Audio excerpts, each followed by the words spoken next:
Hell yeah. So shout out to Logic. We out here. He says, got myself good and pumped up watching some videos of, I think it's FOB Falcon's ammo dump burning from 2006. I haven't seen that. But, yeah, what was the story there? So today we're going to be talking a little bit about Tau Ceti. So let's take a look at Tau Ceti. Good intro. Yeah, I love that fucking. Even though I can't hear the music from it, um, I love just staring at the intro, as it's the main screen for this is like across the room, and so I like just gandering over there at the intro, and being like, oh, that's kind of nice. Yeah, it's pretty wild.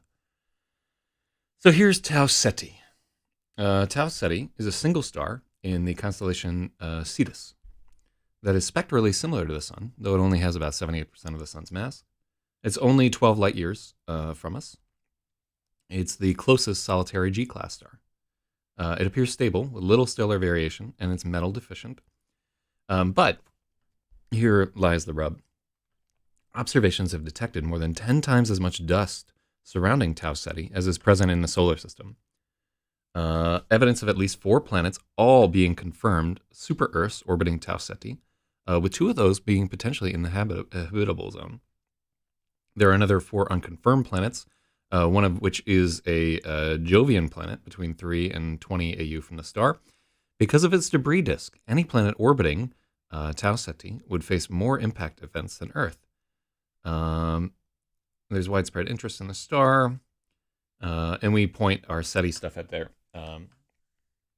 Yeah, metal is anything besides hydrogen and helium there. And when we look at the galaxy, we like the closer you get to the core of the the galaxy to Sagittarius AB, the more heavy metal. One may take it to midnight.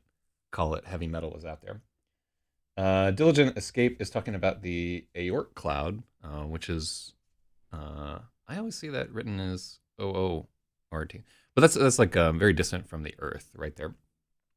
So keep in mind that in the story we talk about it as if there's like a fucking sirocco, like a dust storm surrounding the entire thing.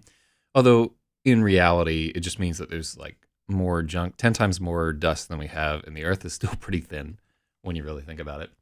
Um, but it does seem like there was a gigantic collision of some sort. Maybe 2 planets hit each other, um, or like an interloper came in and just wrecked a fucking planet. Or maybe it was like a super star destroyer or some shit like that. You never know. But so anything could be going on in Tau Ceti. So what do we got here? Here's our boy. Titus.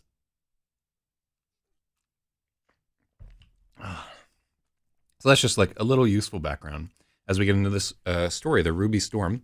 And so this is Pirate leveling with Trader about what he experienced before he was captured.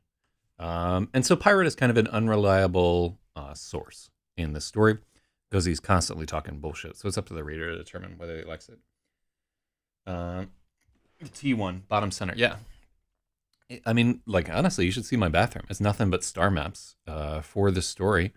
And every time I'd be dropping one off, like, I would be staring at the star maps, being like, I wonder what's that star?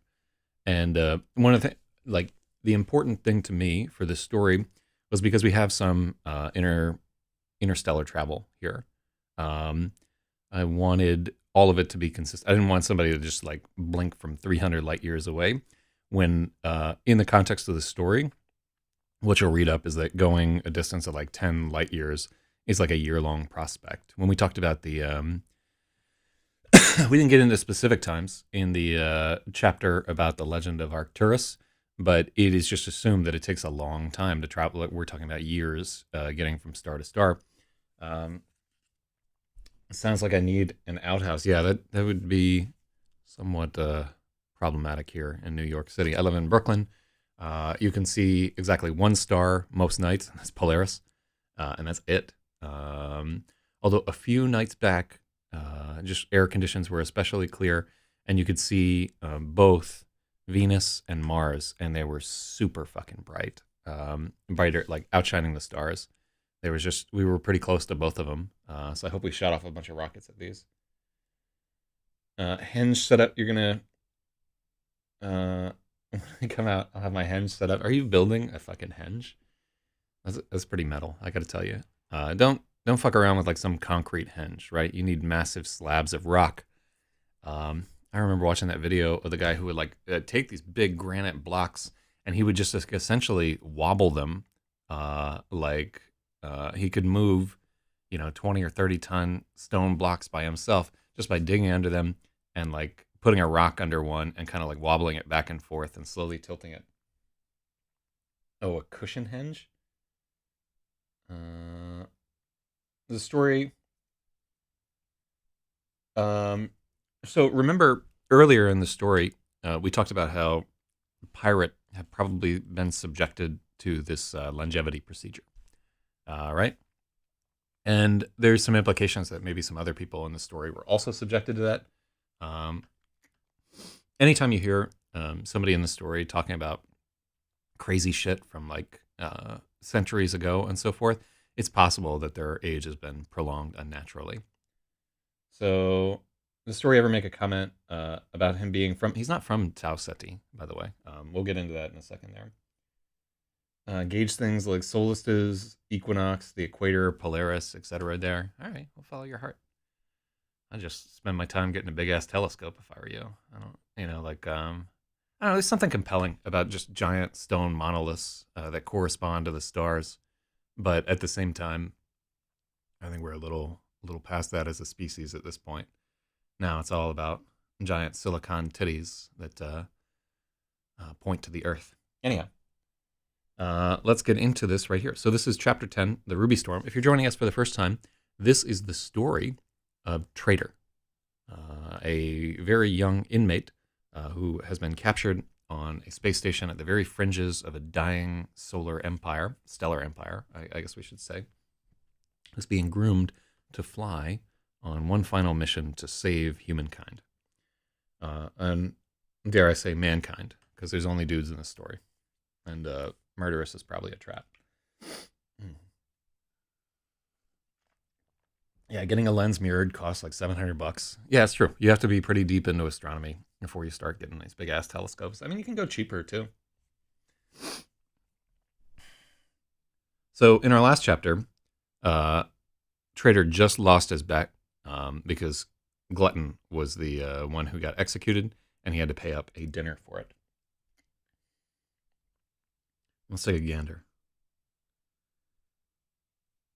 This is XEROS by Zach ZYZ, read by the author.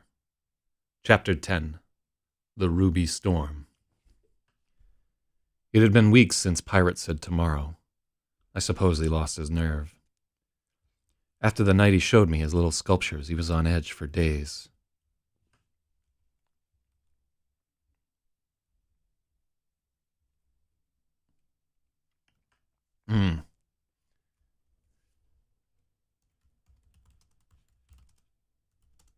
After the midnight showing of his little sculptures, he was on edge for days. I'm going to make that like a midnight showing. Why not? Get like some Rocky Horror Picture Show happening in there. No tall tales, no boasting.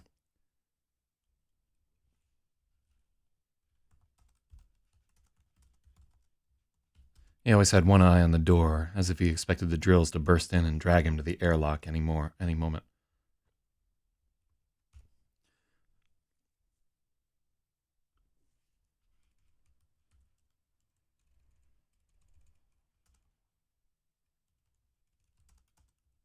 Let's see. Eventually, Pirate must have realized I wasn't... Okay, so... It had been weeks since Pirate said tomorrow. I suppose he lost his nerve. After the midnight showing of his little sculptures... let's make that tiny. Hold me closer, tiny sculpture. After the midnight showing of his tiny sculptures, he was on edge for days. No tall tales, no boasting. He always had one eye on the door, as if he expected... as if he expected the drills to burst in and drag him to the airlock at any moment. Eventually, Pirate must have realized I wasn't going to rat him out, but he was still distant. Mm-hmm. All right, let's take a look at this. Maybe add and. Let's see. Yeah, I think that's a good contraction. No tall tales, no boasting, and he always had one eye. Yeah, I like that better. Boom. Look at that. He's just 4 points away from the big S. Yeah, Spathy-Wah has been Slacky-Wah. He's just so fucking busy, right? I mean, keep in mind that that guy has like a full-time job. He's living in a different time zone. He put in so much work on all the other books. Like,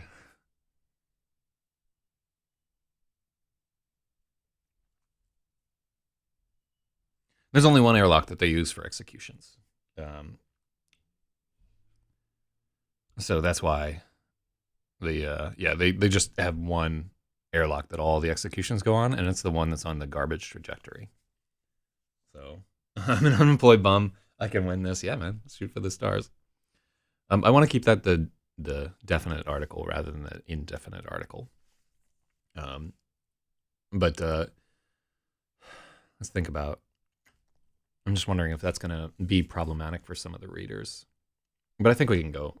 Yeah, like it's not established that there's just the one airlock. But I think in previous spaces, when we talk about executions, it's the airlock, not an airlock. But he was still distant. My guess? Oh, we don't need that guess there. I think he could tell I didn't believe any longer, and he didn't want to be contaminated. I think he could tell I didn't believe in the mission any longer, and he didn't want to be contaminated. The brief burst of zeal. The brief zeal. Oh, brief zeal doesn't. Let's just take out brief.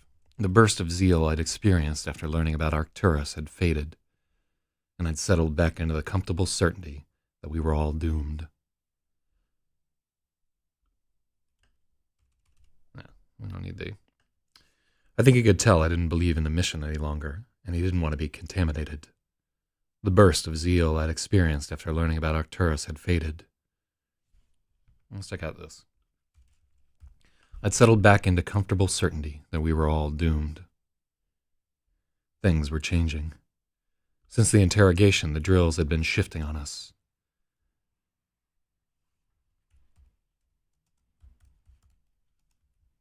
Since the interrogation, the drills had been shifting on us slowly, just a degree a day. There was never a point where I could speak up and tell the others we were being boiled. The struggle sessions ended, and Pirate's hair had all grown back, thicker than ever.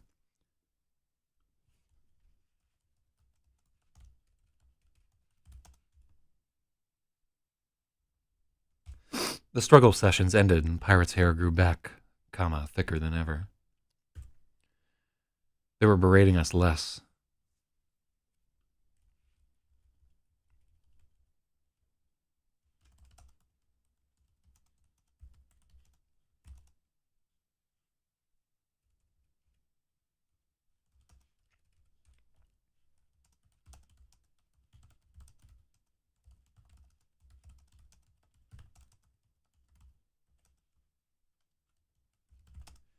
They berated us less. We had to actually do something wrong to catch a beating. Usually. I like that usually right there. And also, one thing to be on the lookout for as you're editing, anytime that I lapse into the second person, we almost never want to do that within the context of the story. Like, you wouldn't believe what the fuck was... There's no you, right? There's only I and him. Which is a shame, right? Because like in my everyday speech, all the time, I'm going into second person. Man, you wouldn't believe what the fuck I've seen over there, or it's one of those. He just kind of had to be there, and so forth. It just doesn't fit within this story. If we need a semicolon.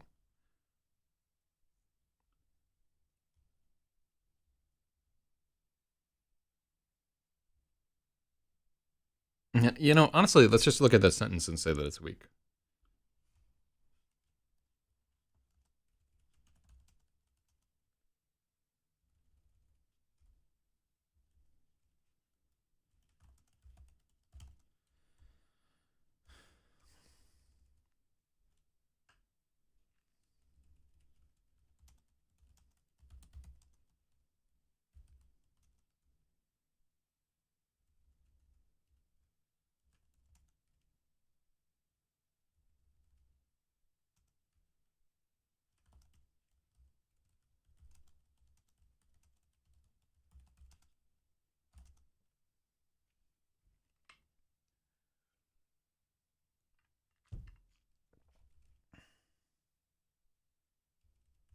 Drills were less derisive. The drills were slightly less derisive.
Now we had to actually screw up to get hit. Imagine my disappointment.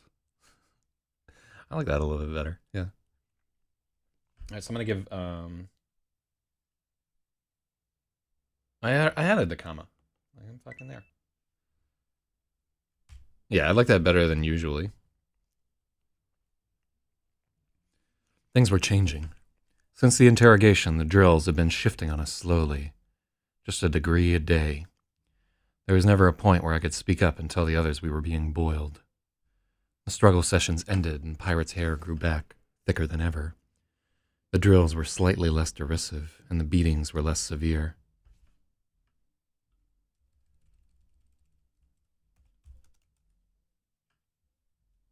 The drills weren't as derisive, and the beatings were less severe.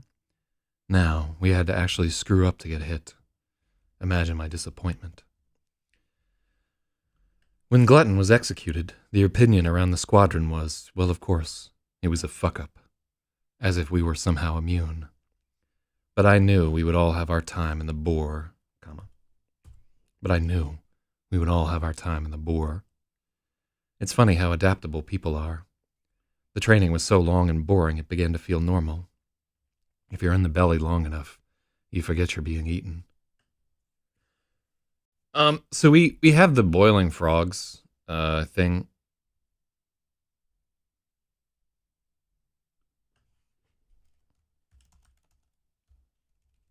Yeah, it's needs a fuck. I don't want commas in this thing. Oh, there is a comma there. Well, of course, he was a fuck up. Yeah, there's already a comma. It's there. Oh, I'm way ahead of the game. So I worry a little bit.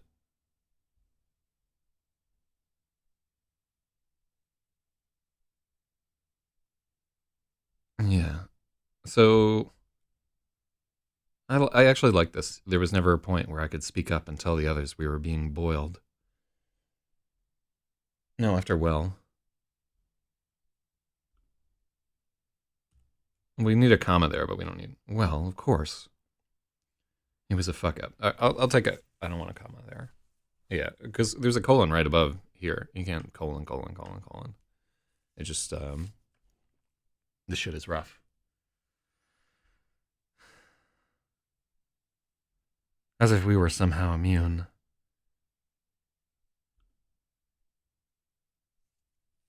This is tough. Like, I don't want to get too deep into this one because I think an editor needs to straighten this shit out. When Glutton was executed, the opinion around the squadron was, well, of course. He was a fuck up. As if we were somehow immune, which is kind of like a sentence fragment right here. As if. But I knew we would all have our time in the bore. It's funny how adaptable people are. The training was so long and boring it began to feel normal. If you're in the belly long enough, you forget you're being eaten. Yeah, I think we're really. I don't want to lose either of those statements, but I'm kind of beating the. I'm kind of beating the reader over the head with it there, I think. Oh, there's Niggy. Holler at you. We're going to leave that in, and we'll see what an editor thinks about it. One day, comma, at flight training.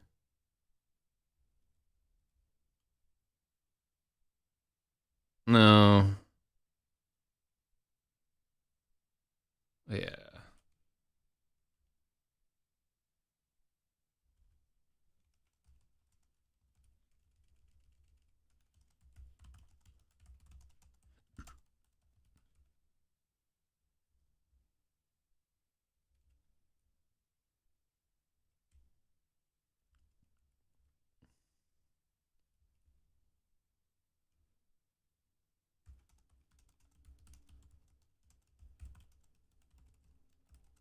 I had a good run at flight training and beat my previous run by almost.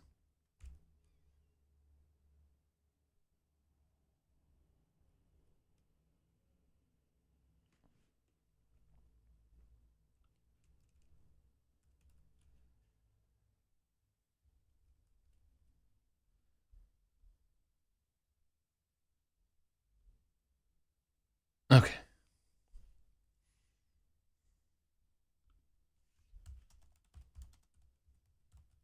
I wasn't immune.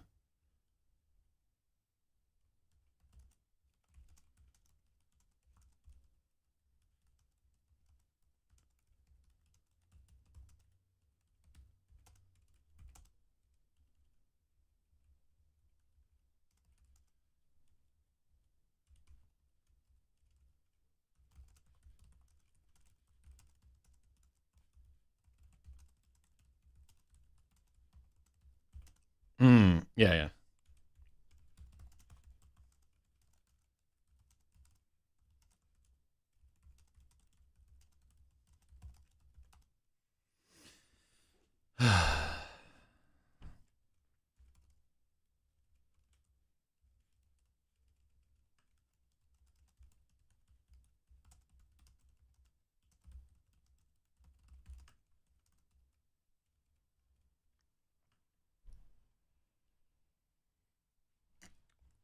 Okay, why are dangerous, imprisoned, tortured traitors being flight trained, like blah, blah, blah? Couldn't they just get into, couldn't they just like smash and fly ships into the whole thing? This is the primary question that the book seeks out to answer. Like, why would you send children into war? Like, are we down? Are things so desperate that this is all that we can throw at them? And the answer is yes. Like, this is what is left, and we'll get into it deeper in the story. But I just it's a really good question about the reality of the situation. Like, why would you fucking do this? And we don't ever want to get into a situation like fucking Suicide Squad, where it's just like you gain so little by using these people. Um, the but it's the primary question that I set out to answer in term all the character development that we're doing here, all the everything that we've introduced, and the particular mindset of our primary character, of our protagonist, deals with that question, like why send these particular people? Where Trader is like, why me? Why are you sending a child instead of why don't you just have some fucking ace pilot try and do this, or a military man? We get deep into it here. Mm. And it's interesting too that you think that this is like a suicide mission on a ship, which like keep in mind when I'm writing it, the whole time I know exactly what the mission is, because like the mission is the very very first thing that was in my mind. Like what you saw in the intro for this, that's the first thing that I'm thinking about, and the whole book is just I had this image in my mind that I couldn't get rid of, and I need writing the book is just building a framework where I can have that image and where it will have hopefully the resonance that I want it to have, like where the reader will be like, whoa, where they can see in their mind's eye a version of what I want to see, and where it means as much to them as it meant to me when I was imagining it. So, I mean, that's a lot of, to me, what writing fantasy and science fiction novels is all about, is having this persistent image, like a thing that you have imagined and you want so badly for it to be real. And you can't make it real. I'm not a wizard, right? And imagining, like as much fun as that is, it's just going to vanish and disappear. But if I can set it into writing and it appears in enough other people's minds and so forth, then the reality of the situation, the dream of that, because, and maybe like one of them is like an amazing artist and they'll paint a picture of it or something like that. Or like, you have some brilliant 3D animator that can make something out of it. So I guess like that's one of the core drivers of writing is you have these ideas and they're too big just for one person. Like you want, it's almost like kind of like a religious type thing. Anyhow.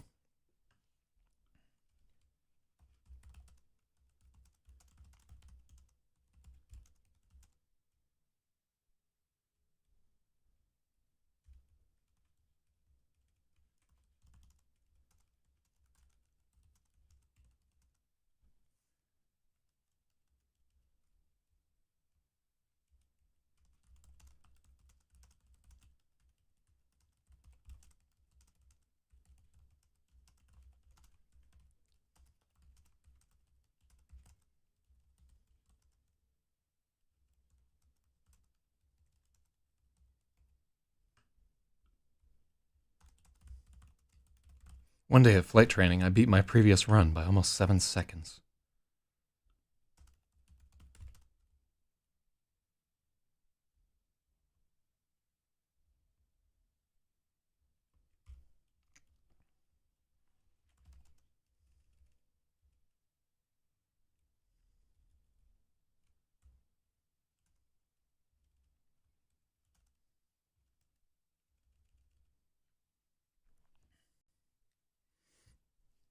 Okay.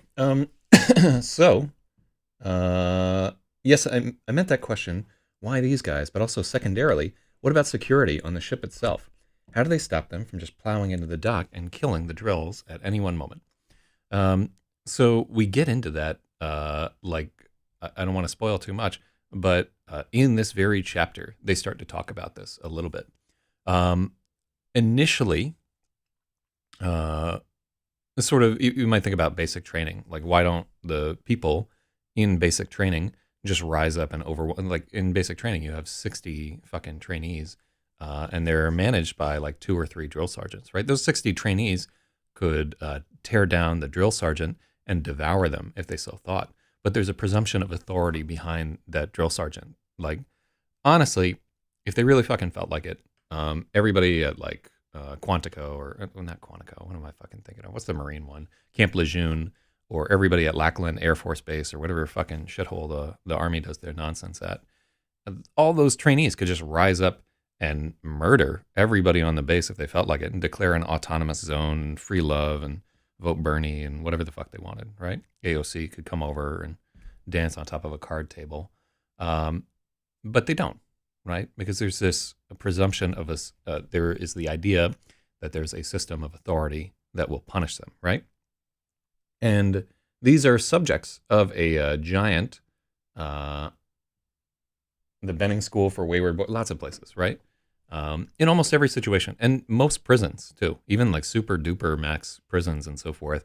If all the inmates at once were just like, you know what, fuck this, they could take it over. And it's lack of coordination and the idea that there is an external force that will come swoop in on you, right? At this point in the story, even though they're losing the war, there's the expectation that there's an external force.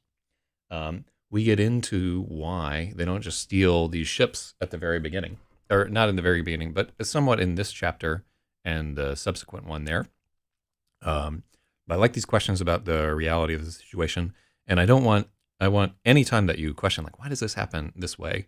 Even though I may have an answer for it, is never stop asking those questions, because we always want to have the reality of our situation justified, it's more important than anything else in the book. Like even if it was blah blah blah blah blah blah or whatever, the second that a reader is like, nah, this is stupid, that doesn't make sense, they're putting down the book, right? The book is fucking done. I mean, some people will plow through. It's like, well, I like the characters and so forth.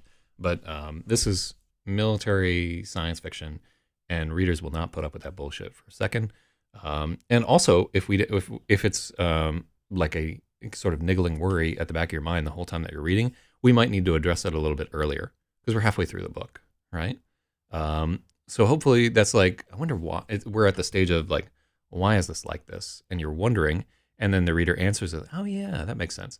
That's a good feeling for the reader, where they just like have this, okay, he anticipated my question and answered it, and I like, now that makes sense to me. So the moment of, oh, now that makes sense to me, is part of what people are looking for. It's like the punchline to a joke. Yeah, we'll see where that whole deal, being aware of their tactics didn't make me immune to them. One day of flight training, I beat my previous run by almost 7 seconds.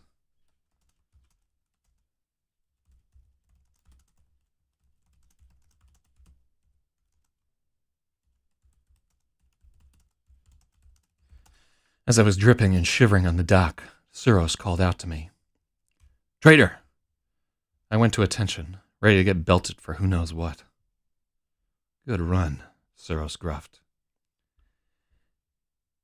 He turned on his heel and left the flight deck. All of us were frozen in astonishment. I hate myself for it, but I blushed in front of the whole squadron.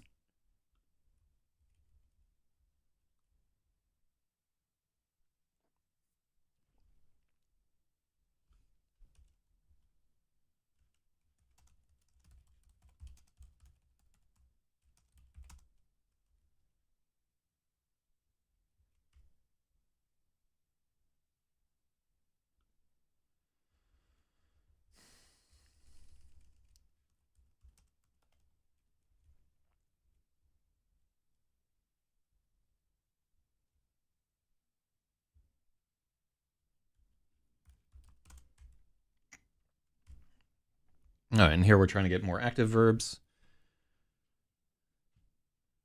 One day of flight training, I beat my previous run by almost 7 seconds.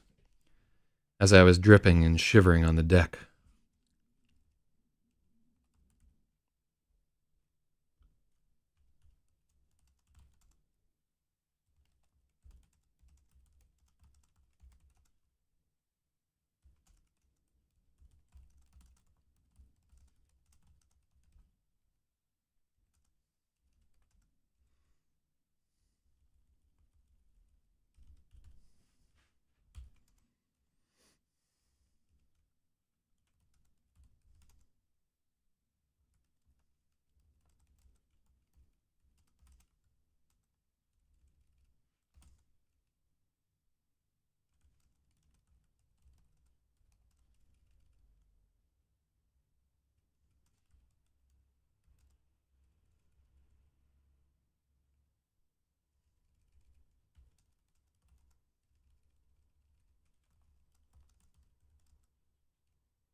So I have an idea for how I can tie this back to something later in the story. So we're doing a tiny little rewrite here.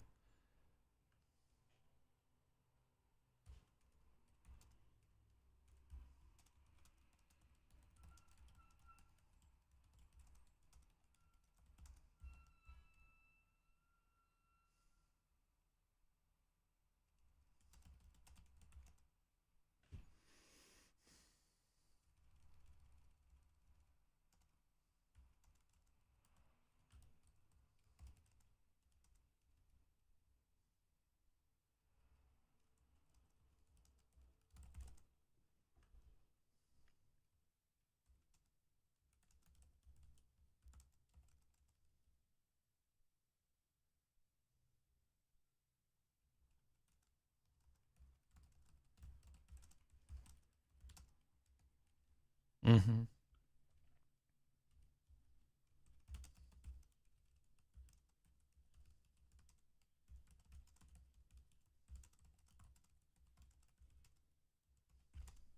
Yeah, yeah. Let's just make this.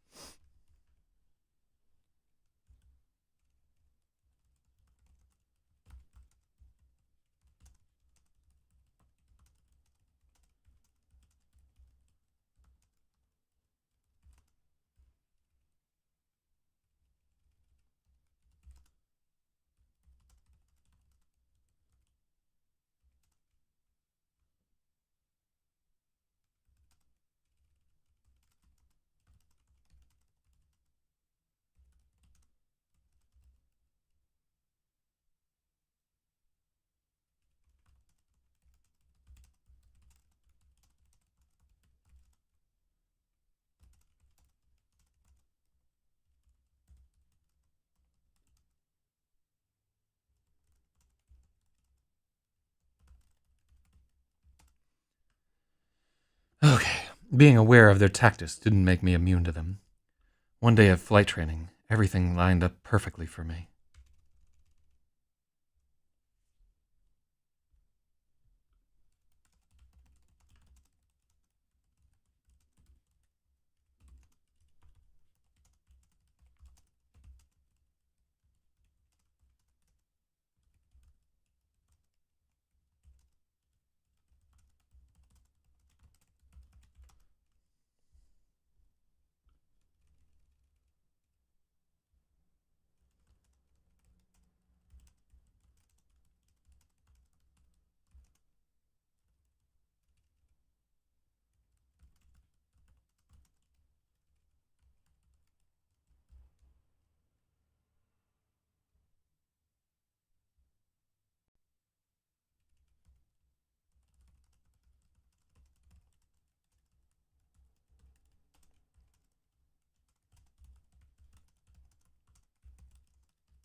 All right. And this is like, remember that note where I was trying to find like points where he could be enjoying the experience of being imprisoned? This is a good spot to kind of dwell on that. One day of flight training, everything lined up perfectly for me. I was running the most difficult course, but it didn't feel difficult. Let's make this. I was running the most challenging course, but it didn't feel difficult. I was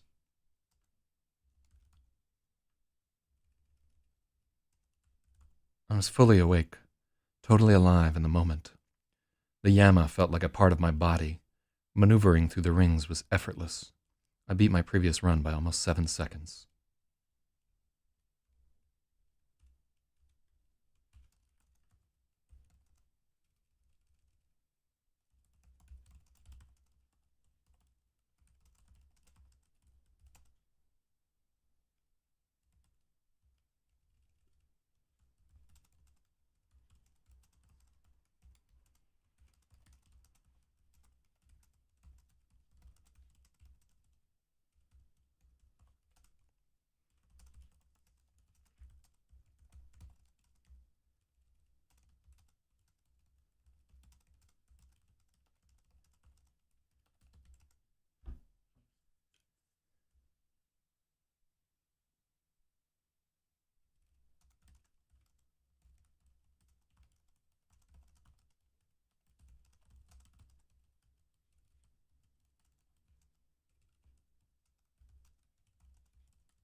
Mm-hmm.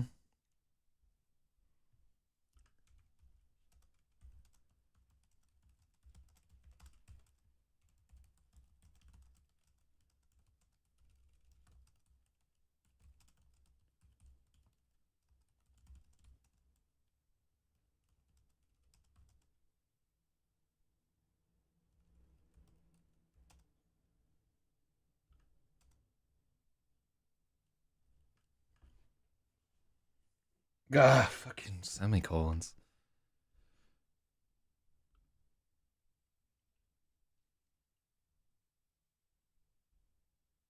No, yeah, we just break the sentence. So that's a good note right there.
So I really, really like this moment where we're flashing back to that childhood scene where he just saw the recruiters waiting outside the pod. So it does a couple of important things. One, it reinforces his story that he told earlier if he's remembering it later on in the book. So it like compounds sort of the reality there. Two, it's an appropriate place to have like a short flashback and to tie in some of the dread he felt at that time with an understanding that maybe it's not such a great idea to excel so hard. So I really like just that idea that kind of popped up during the editing process. Though I'm aware that rewriting slows shit down. No, no, I'm happy to get rid of this fucking colon. Yeah, I fucking hate colons. I was trembling with exuberance when the drills pulled me out of the llama.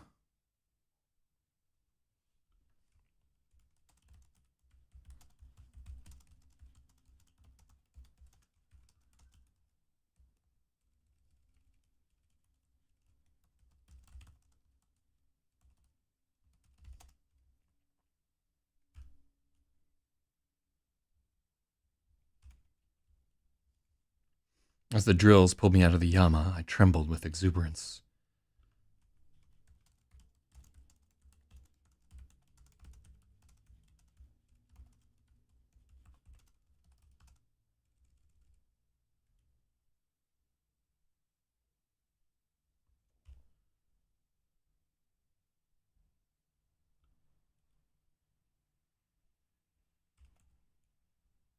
I remember that day at the arcade, the recruiters lying in wait outside of the champion's pod. From the ship bay door, XEROS called out to me. Traitor! I snapped to attention, ready to get belted for who knows what. Good run, XEROS gruffed. He turned on his heel and left the ship bay. All of us were frozen in astonishment.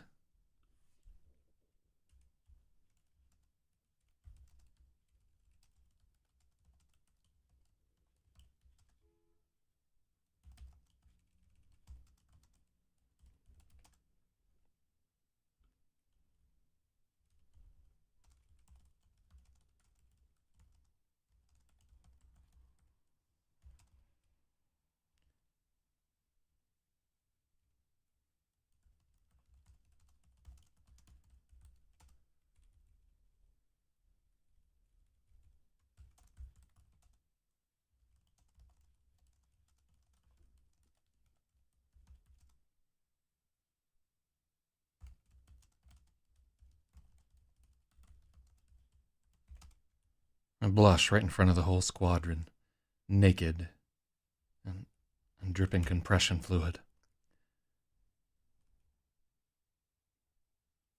For so long, the drills had been crushing us, literally grinding us into the deck with their boots. My whole body tingled.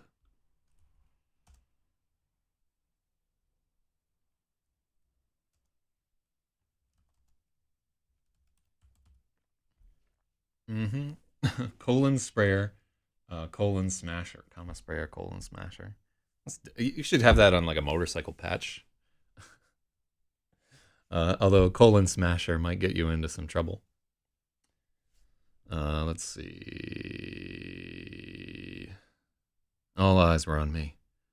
I like this. It really changes up the whole dynamic of this little thing and adds another wrinkle there. Traitor! I snapped to attention, ready to get belted for who knows what. Good run, XEROS gruffed. He turned on his heel and left the ship bay.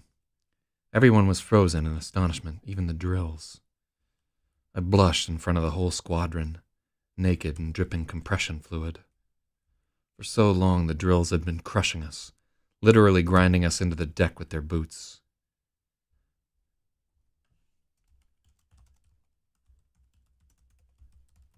At the unexpected compliment. Good run. The others mocked me.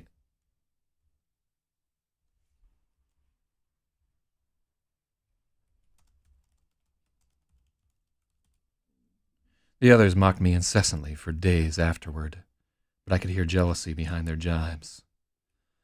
XEROS words echoed in my ears and churned in the pit of my stomach. This was the man who put me in the infirmary for a week with one punch. He'd starved me, tortured me, taken away my name, and condemned me to death. Then 2 words of praise, and I was practically on my knees for him. We don't need that then. 2 words of praise, and I was practically on my knees for him. I'm such a worm. Ugh, love that. Such a good, like insight into where I want that character to go. And I think like a lot of people, definitely this is something that I noticed for the first time, smoking a crazy amount of weed at my friend Ian something, or like Ian, if you're out there somewhere. He was the guy who had a line scarred across his neck because he used to ride his bicycle through the woods to go fuck this underage girl. He was underage at the time too. He was just too underage, and her parents like strung a wire across the thing at the place where he would like ride his bike. So he's like on this trail, and it caught him, and it almost garroted him. Is it garroted, or I think it's garroted him? But he had like this long line cut across his neck where he had nearly been beheaded, and he talked funny for a while afterward. But I can't remember if I was like I think I'm not sure if I was taking mushrooms or smoking weed at his house, but we were watching like March of the Pigs, like the music video from Nine Inch Nails, and just there, like I can remember these moments where my mind was like shifting between like, no, fucking authority, I don't want to deal with those guys, blah blah blah, and this idea like, yeah, what if you were on their side though, and like in this big unit of people, and fucking had all this power, and people are afraid of you and so forth. And I could just feel my drug-addled mind shifting back and forth between, fascist, anarchist, fanarchist, blah, blah, blah, blah, blah, and just the way that you narrated do. So Logic says, nice. That's how they got a few gunners in Iraq under overpasses. Negi says, did he get them arrested for attempted murder? No, of course not. Like, what was he going to do? Like, be like, they strung this wire over here to kill me. And then the parents just go to the police, and they're just like, well, I don't know anything about a wire. Prove it, right? It is literally, that's all you have to fucking do. A Logic is within 1 point of Spaethiwa right here. I want to show you this drama that's unfolding on our leaderboard right here. That's wild. That's wild. In fact, I don't think it doesn't. He's actually there because I didn't give him his point for there. So congratulations, he's just tied it up. What a drama buildup right there. But yeah, it's one of those things where maybe you could say negligence or something like that, but also I don't think it was even on their land. So he couldn't have, it was just like a trail in the woods. And honestly, like if you, people will do this shit. Like if you go dirt biking through people's land, and from time to time, they'll just be like, okay, I'll just string some wire between these things. Fucking prove that I did it. And there's liability and so forth, but it really doesn't. There's no liability if they chop your fucking head off.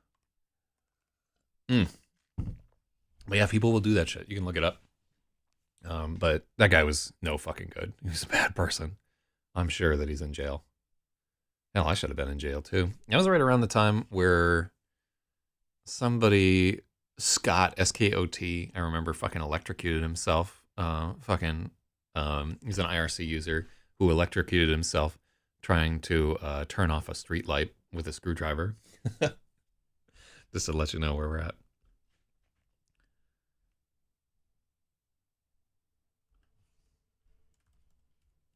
The drills were satisfied we'd been broken. Now they were building us back up.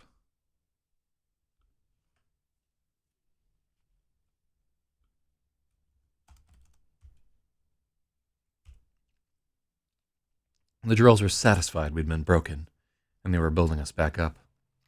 We began to have more briefings.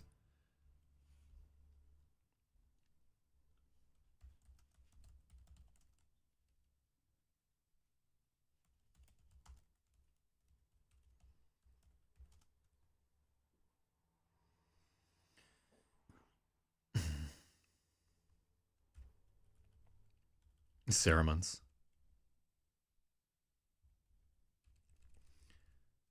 Our briefings became sermons about the fall of mankind, our looming extinction, the virtue of sacrifice. I tried hard to believe it would have been so much simpler. I hard tried, yeah.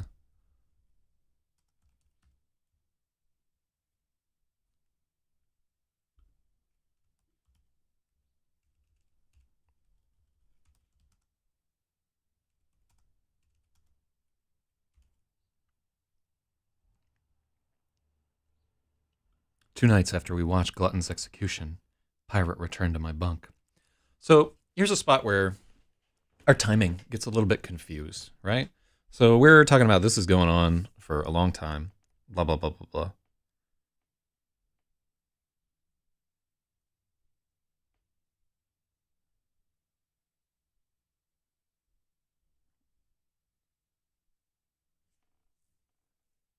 Okay, so yeah, we need to change up the time.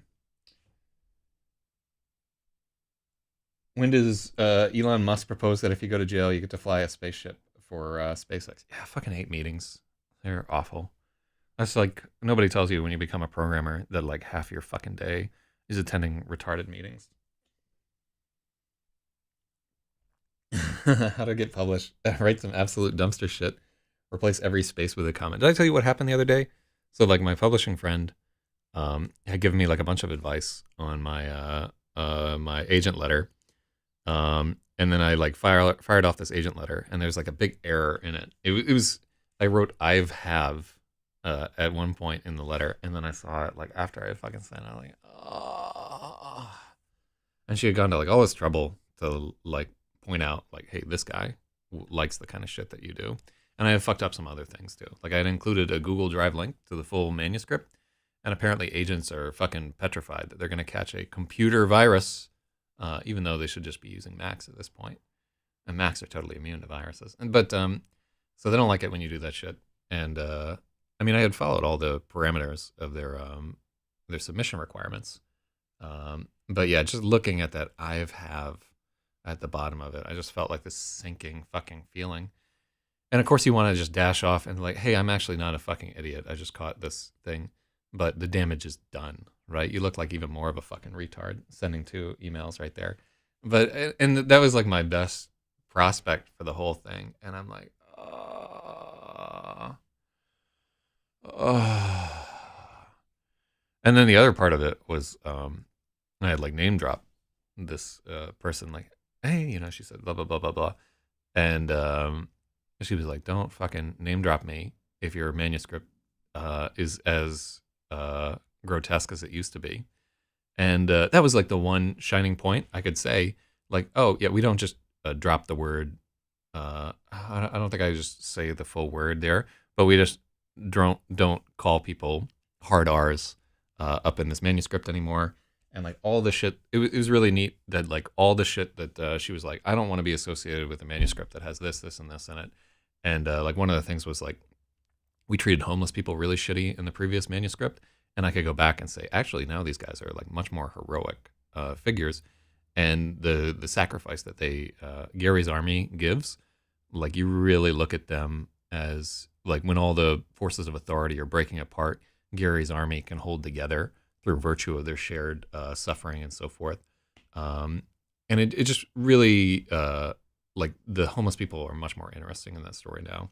And like all the places where we were just fucking dropping K and N bombs and stuff like that for no reason, they all feel more justified now. And I could write back and I'm like, you don't really need to worry about that. This is a story that you can be proud of being associated with. It's really come along. There's only 15 instances of a hard R N word now. But the best way to deal with an Adderall and caffeine overage is just keep it going for weeks. Yeah, you could do that, I guess. But I mean, that was the moment where, because I wrote that book like 7 years ago, and I've been trying to fix it for like 5 years, and I wasn't a big enough person to write it. I had to go through some serious like I hadn't like had my big breakup at that point. I just hadn't learned a lot of stuff that I later learned about people and who they were. And I was hesitant for a long time to edit that book because it had like a particular magic to it. And I could sense that that magic was there. And I was afraid that I would tamper with that magic and we would lose it. Right. And if I had been able to get that book published like back then, it would have been like a very different book, but like also a pretty good book, honestly. But it's so much better now. Now, like in my mind, it's a great book. But anyhow, if we want to have a great book here, we have to fucking edit it. But yeah, just to get a little insight into my struggle right there. And I'm like pitching other agents as well, but I'm like, oh, that one was the guy, and I fucked it up. Mm. But yeah. Honestly, like I remember it was like 7 years ago, and I was talking with that person about that book, and she's like, you really shouldn't just have the on your second page hard R. Like it doesn't endear. You're going to turn a lot of people off on this. And that was 7 years ago. It was before everything had got all Sajui, and before like she really saw the way the winds were going, and she was 100% right. So Logic is asking, do agents only work in particular genres? Generally, every agent will have a grab bag of different genres that they work in, and they'll tell you about the shit that they just don't like, right? Like they'll be like, I don't do epic fantasy. I don't do military science fiction. I don't do women's fiction. And just because every agent is first a reader, right? You can't be an agent if you don't read books and love books. Well, you can. It's just you're not a good agent. And after a while, I think the industry wears on them to the point where they just can't stand what they're doing, and they just drink a lot, and their lives are hell. Because publishing really is kind of like a hellish industry where people have tried to take this thing that they love and turn it into a business. And oh my God, publishing is not like you'll never work a day in your life. It's every day in your life will fucking suck.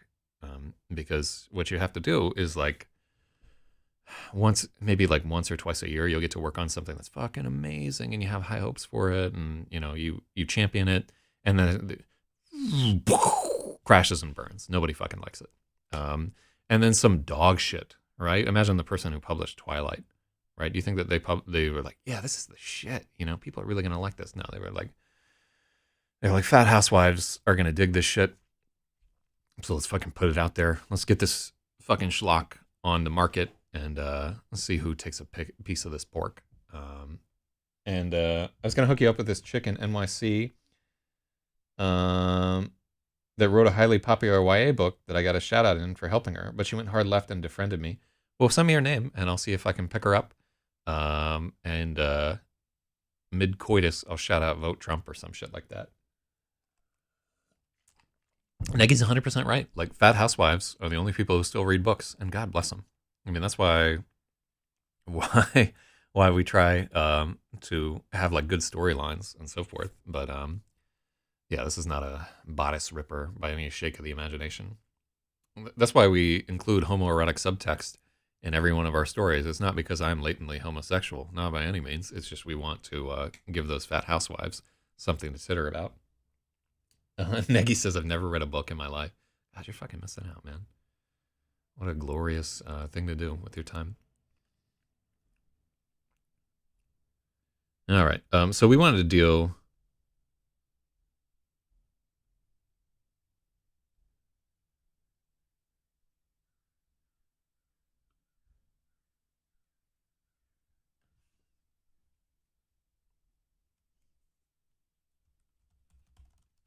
"7 days after we watched Glutton's execution, Pirate returned to my bunk.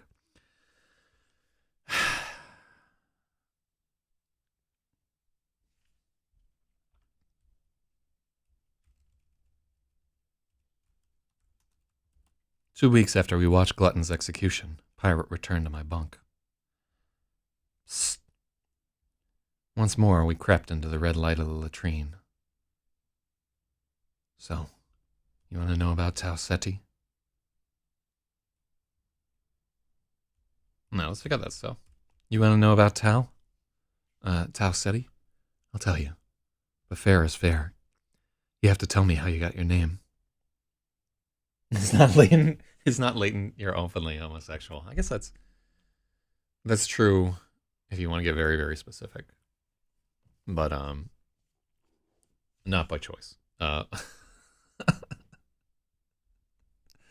That's more of the legend of the other show right there. You want to know? You want to know about Tau Ceti? I'll tell you. But fair is fair. You have to tell me how you got your name. I shook my head and looked out the door into the barracks.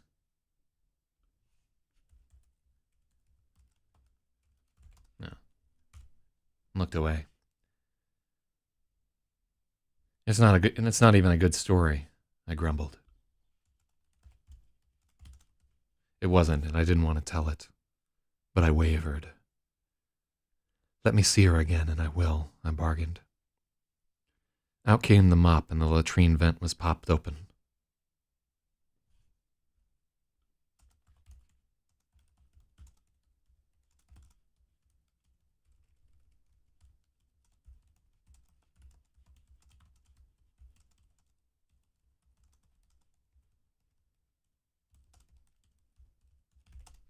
Out came the short-handled mop, and Pirate climbed back onto the toilet to retrieve his miniature masterpiece. I spent a few minutes marveling at the tiny Venus until anxiety began to impinge on my enjoyment. There hadn't been a night inspection in a long time, but the fear was still fresh. Let's hold on.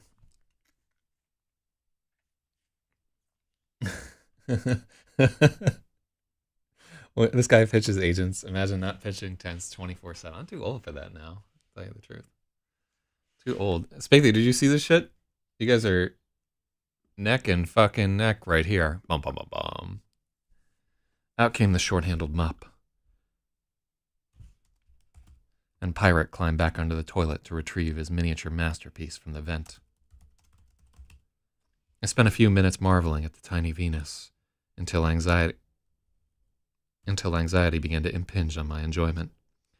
There hadn't been a night inspection in a long time, but the fear was still fresh. With sadness, I relinquished her. We cut the lights and cracked the door. Pirate had a strange look, both eager and afraid.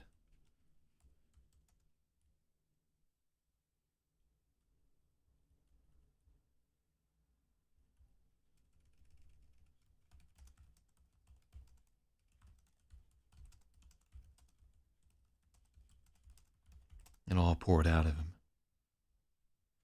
Okay. Mop and Pirate.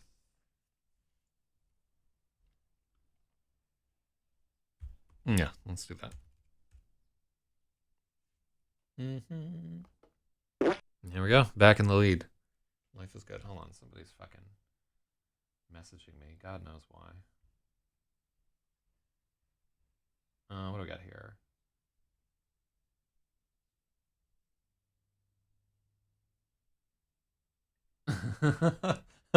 Hold on, let me see. What does she look like though? That's the question.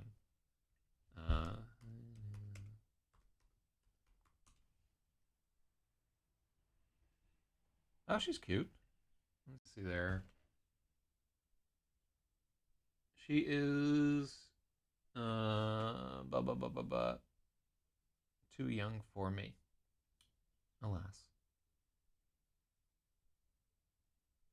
Ugh, although like I don't like our cover designer for there. And let's see, I wonder if she's any good. Yeah, was the book any good, Logic? She looks pretty hot. Yeah, we're over here like scheming on random NYC women. That's what we do. Short-handed probably does need a hyphen. Short-handled mop, yeah, it's hyphenated.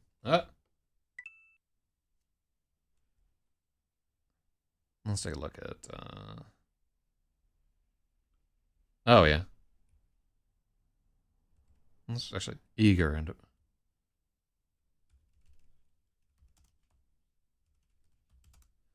Pirate had a strange look, eager yet afraid.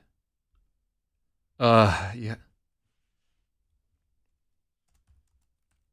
He was eager yet afraid. There, that's better. So fucking Spathy. Fix that. Ugh, this is ridiculous right here. Okay, so hold on. Let me see. We did not get very far in this. We've only gotten like 3 pages across here. So I'm just wondering whether we need a chapter break because we start to have new narration here. Pirate is gonna. Let me see. Okay, yeah. So this is pretty. God, 750 words in an hour. That's fucking. I can write faster than that. Tau Ceti was a nightmare. You couldn't have picked a worse place to fight. A system choked in ruby red dusk, rife with iron storms, debris, and ambushes. Luckily, I only had to pick up the pieces. I was stationed at the Aklis Orbital Repair Bay.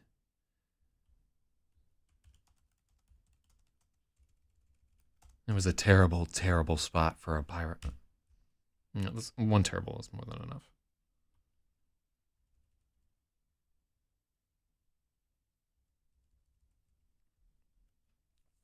Pirate had a strange look. Yeah, that's all right. I'll give you that split. He was eager yet afraid. Yeah, I felt the same way. I felt the exact same thing when I was looking at it. I'm like, this is wrong, but I don't know. That's fine. Luckily, I only had to pick up the pieces.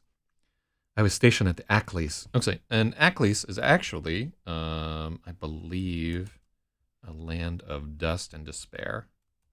What is Aklis?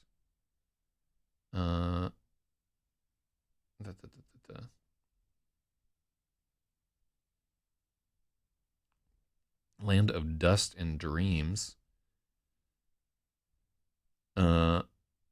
Progenitos of misery and Poilin, Greek goddess or spirit of the death mist. She was the personified spirit of the death mist clouding the eyes preceding death. Gangsta. Okay. Well, there. Yeah, I'm getting fucking confused here. Ruby red dust. Okay, so we'll do that, and then we'll give Spathy his point. And all as well.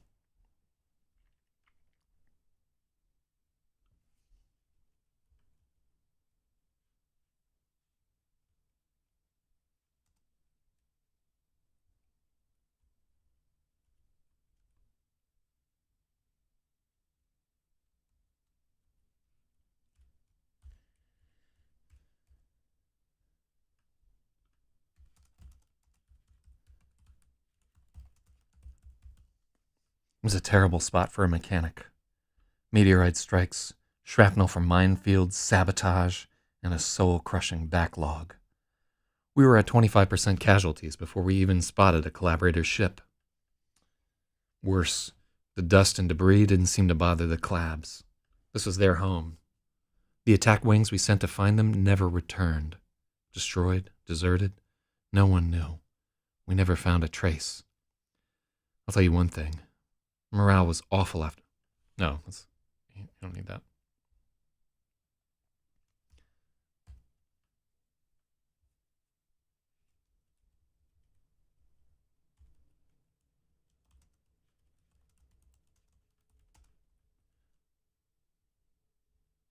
We don't need the time. Morale was awful. They had us disable all escape pods. Too many deserters.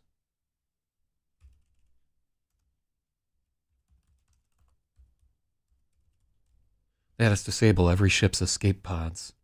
Too many deserters.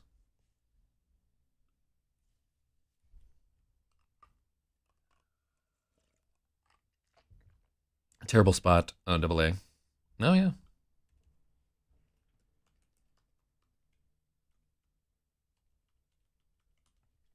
Getting in there, Stratum. It was a terrible spot for a mechanic. Meteoroid strikes. Shrapnel from minefields, sabotage, and a soul-crushing backlog. We were at 25% casualties before we even spotted a collaborator ship. So, and one thing that we can think about as we're doing this is not like a flowery voice like Pirate's other suggestions. And it almost tracks like a different character, the way that I'm kind of chopping it up here. So I almost think we should go back and look at like the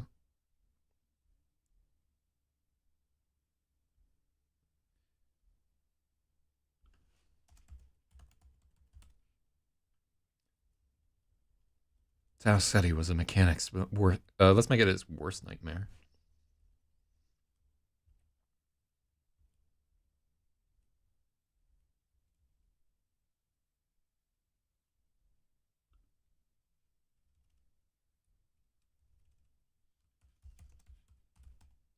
I'm lucky I only had to pick up the pieces.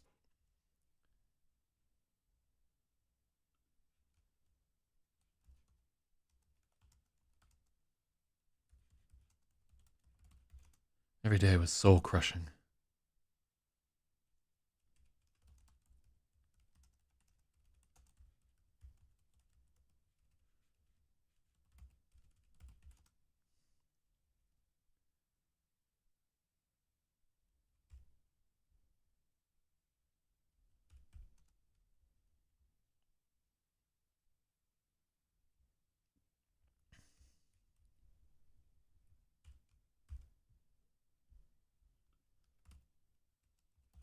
And even sabotage. We were at 25% casualties before we even spotted a collaborator ship. All right, that's better. Worse, the dust and debris didn't seem to bother the Clabs. This was their home. The attack wings we sent to find them. The attack wings we sent to hunt them never returned. Destroyed, deserted, no one knew. We never found a trace. Morale was awful.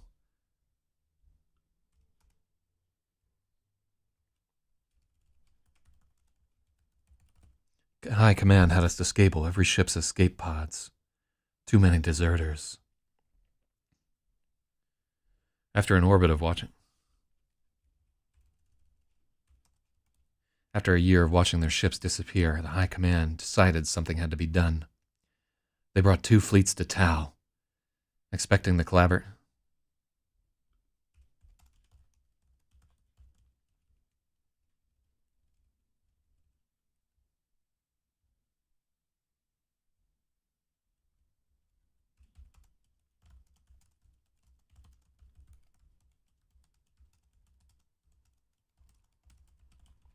trying to force the collaborators to flee or stand and fight.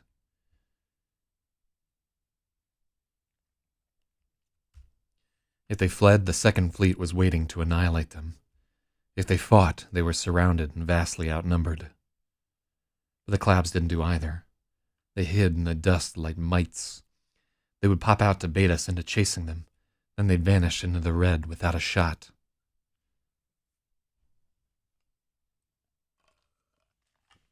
Like American radar advances in World War II, allowing American fighters to mow down Japanese aircraft before they even found the American fleet to attack. Let's take a look at that comma. Yeah, we need that comma there. Pedantic comma after collaborate, trying to force the collaborators to flee or stand and fight.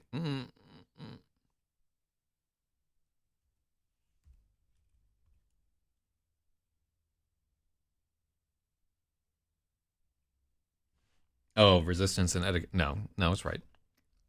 It's right there. If they fled, the second fleet was waiting to annihilate them. And then they'd vanish into the red without a shot.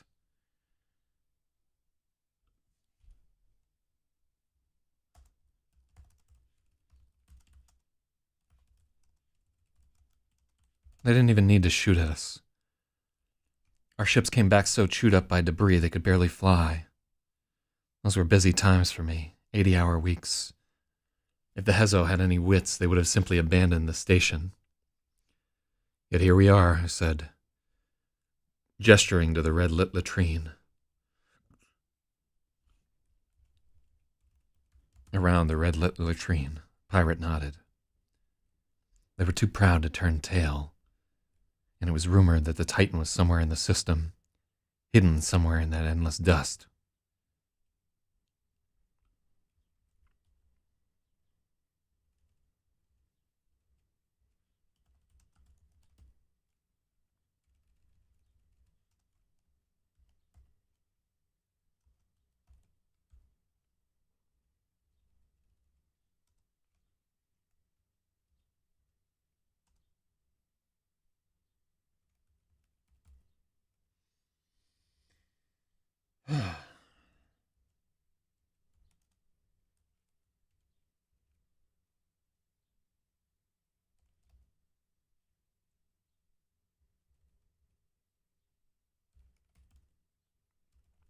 Mm-hmm.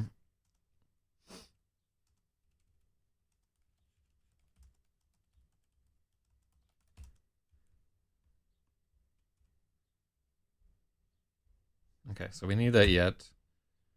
And 80 hour is indeed there. So that's one. And then deuce. Cool.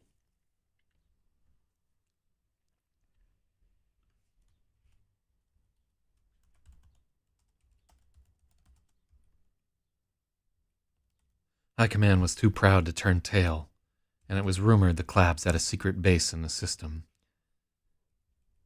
somewhere in the endless dust. Somewhere in the dust. But soon it was clear.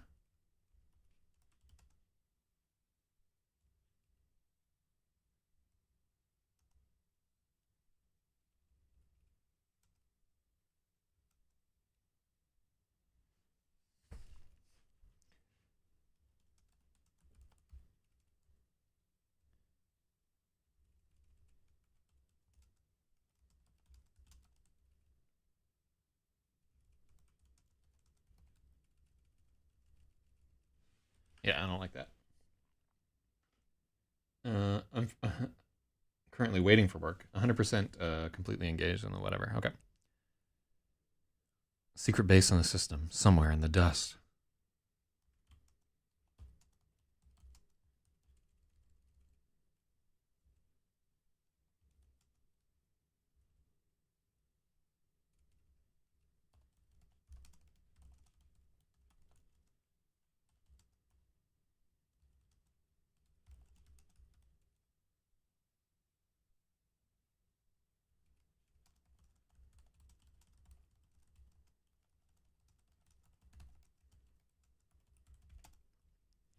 But we weren't any closer to finding it than we had been a year before.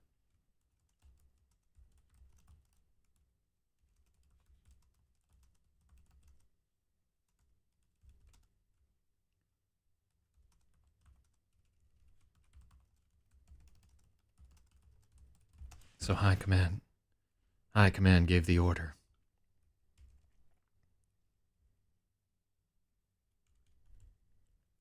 No, I don't like that.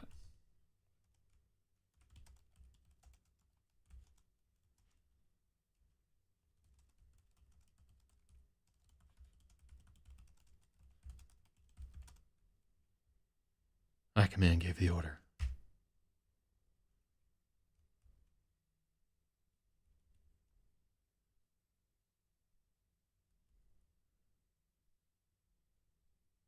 No, I don't like how that sounds.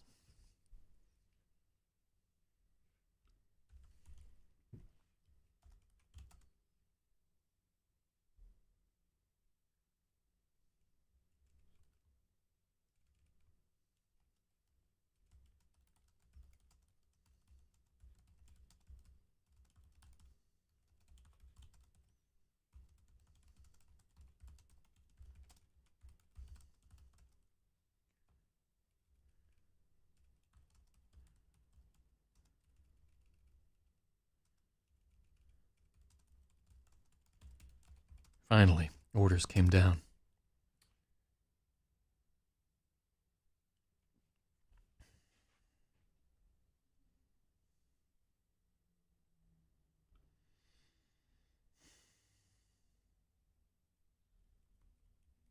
Let's.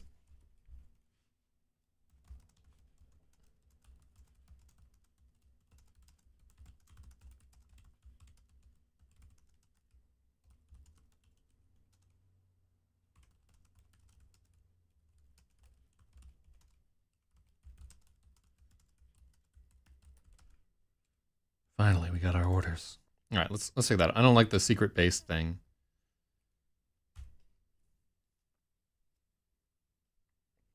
So I'm gonna give Spathy that one there. Yeah, I just went. High Command was too proud to turn tail, even though we were on the verge of losing the war without fighting a single battle.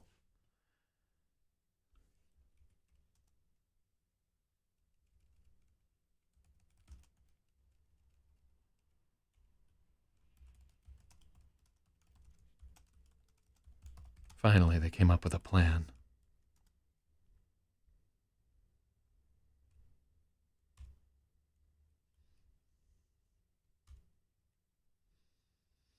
Pirate glanced back at the door. He was about to get into the deep water. Do you know about the Silt City Datasha? Okay. All right, and so a Datasha is a massacre. I think it's Chinese for baby named Datasha. Yeah, it is a Chinese word for massacre.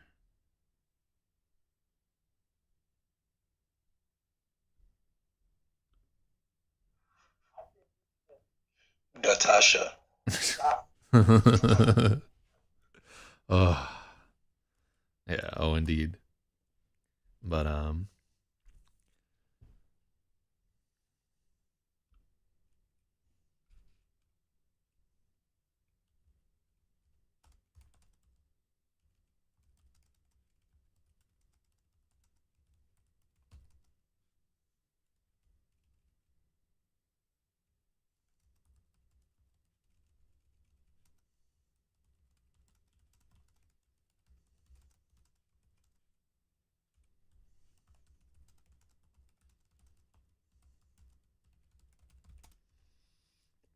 I had come across a few references to the massacre, but I shook my head in feigned ignorance. I wanted to see what Pirate knew. The plan was to pacify Aklis, to lure the Clabs into a fight. Pirate trailed off.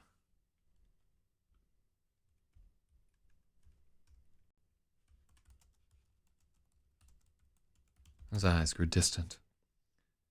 What happened there? I pressed. Pirate swallowed and shook his head. I wasn't there. So, that would be like saying the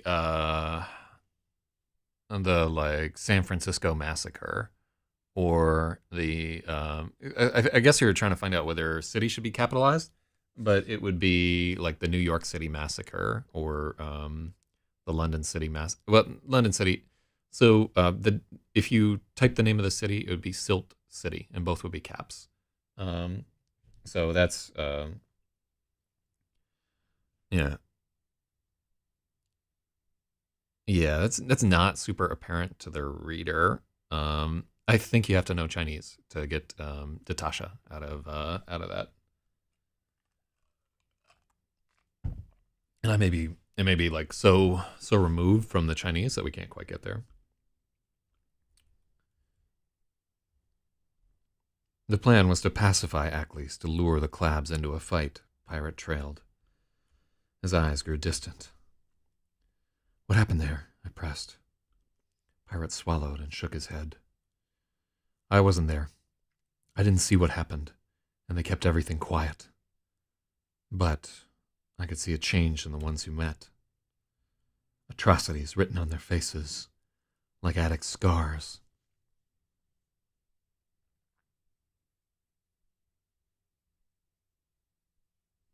Burning Man takes place on a dry lake bed, a few thousand feet of silt filling the valley. It has a strong odor, very alkaline, and burns the skin. Hippies ain't dirty. That's just the smell of nature.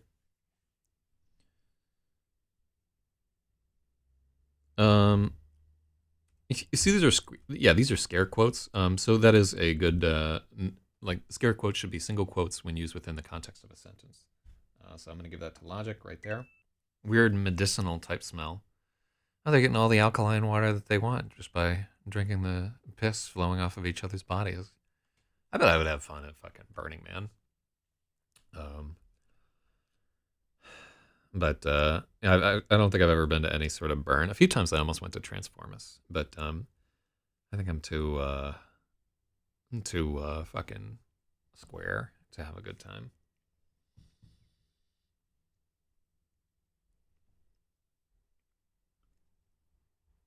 I wasn't there. I didn't see what happened. And the Hezo kept everything quiet. But I could see, I don't think, But I could see a change in the ones who went. Atrocities written on their faces, like attic scars.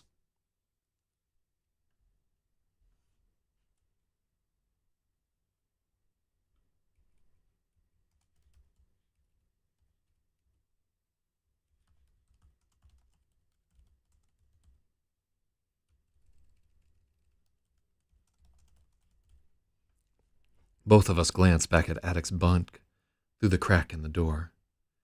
He had wept himself into an uneasy sleep.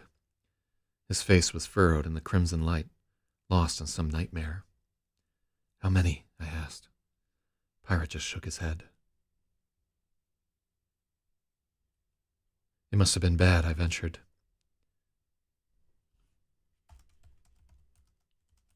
I knew it was. Calling the Silt City Datasha bad was like calling UY Scuddy big, but I had to pretend I didn't know.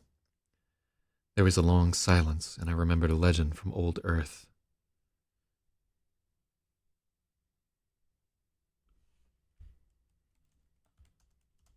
Well, let's call it the Datasha at Silt City. And so when we say UY Scuddy, calling it big, that's the biggest fucking star outside of the galactic core. Let me give you an idea.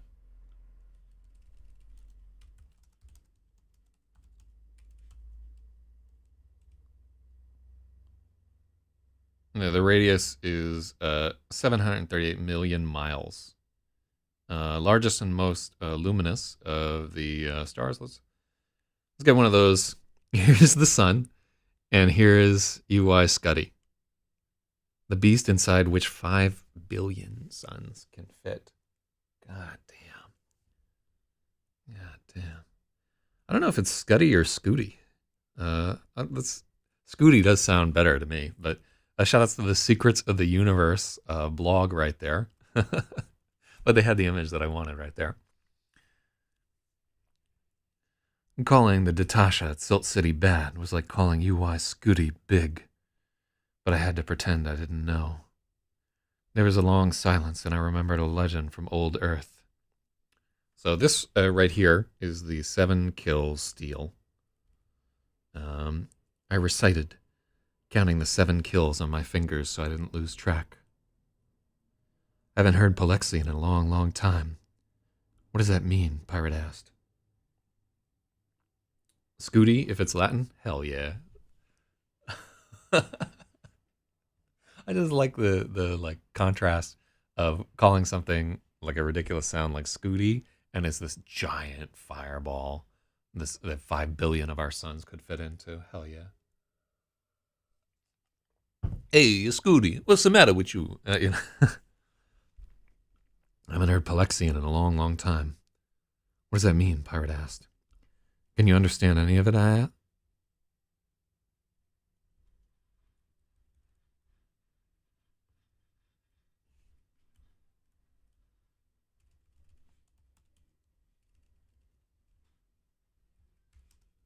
was still testing him. Something about gods that died of starvation, then death. Then it's just death, over and over. At last, I knew Pirate was really a Polaman. Polexian is as far removed from Middle Mandarin as the Shang oracle bones of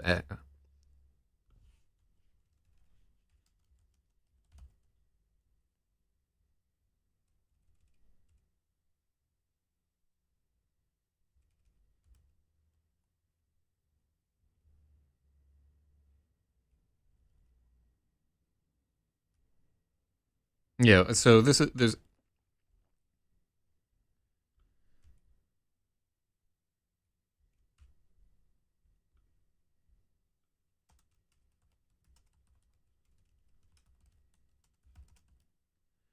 yeah, so we need to change this up. At last, I knew Pirate was really a Polaman. Polexian is as far removed from Middle Mandarin as the archaic Chinese on the Shang oracle bones, but traces linger. It's Mandarin, I told him, his eyebrows raised. So here's like one of the only places where we're getting into what's happened in language, because we're like 500 years out. So Chinese has like several periods, some of the earliest Chinese writing is what we have from oracle bones in the Shang time, like where they would take shit like turtles and fry up their shells until they cracked and try to divine the future from them. And in the Shang dynasty, they would scratch shit on oracle bones.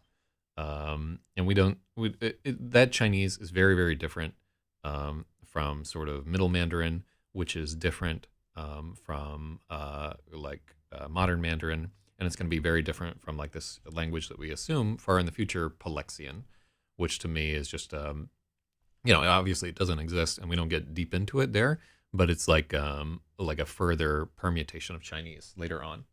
Oh shit, logic was just Palexian or Polari. It's Palexian there.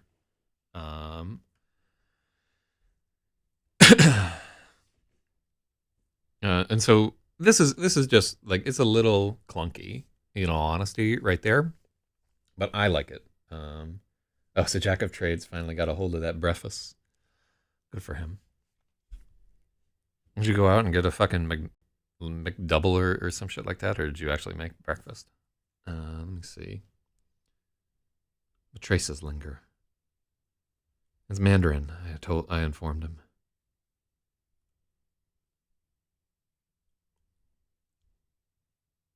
His eyebrows raised.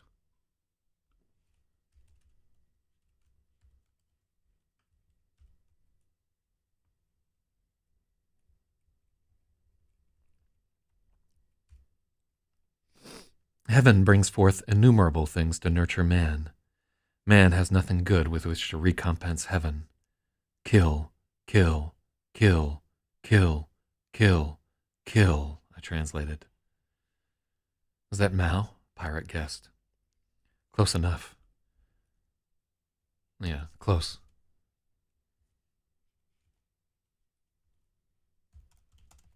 But no.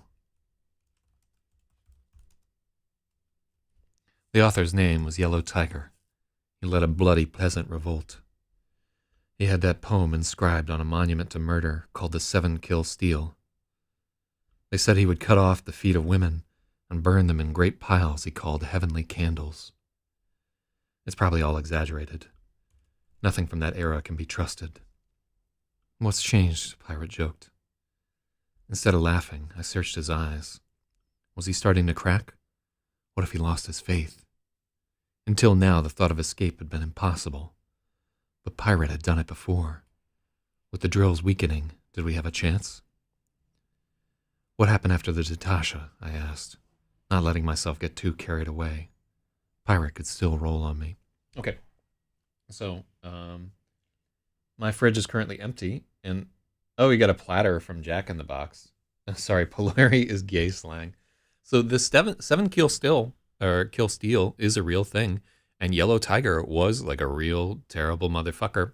The stories may be apocryphal, just in like probably like a little exaggerated, history is written by the victors, but it might have just been that he just went around cutting off women's feet and burning them in heavenly candles. He was a fucking gangster one, butt pirate. Oh, I know. We'll try to include one typo in there. Pirate could still roll on me. Lancers, Pirate grimaced. Collaborator artillery ships. At the time, most Hezo space weaponry was missile-based. They set up their defenses and countermeasures, assuming they would face similar opponents. They were very effective in open space, but worthless in a system-wide debris disk.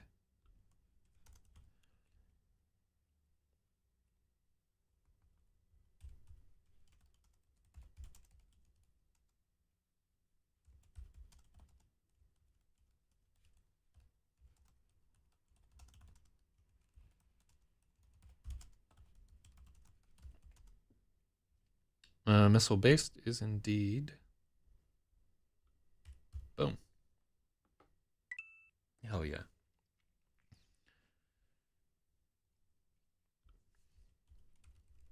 Effective in open space, but worthless in a system-wide debris disk.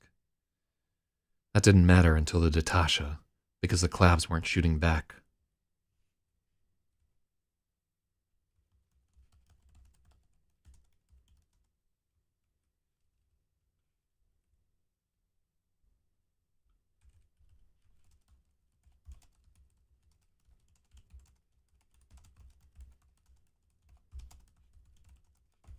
And I think we capitalize collabs.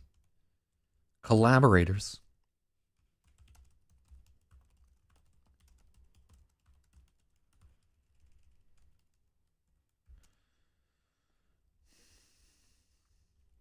But everything changed after the Natasha. It was like popping a hullworm cyst. I grimaced. No, we.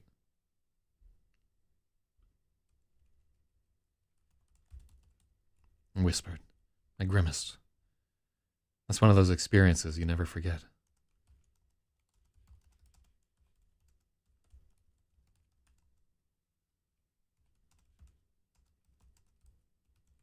It was one of those experiences no one ever forgot. That rotten smell, the little shrieking sound they make, the white lines writhing off in every direction.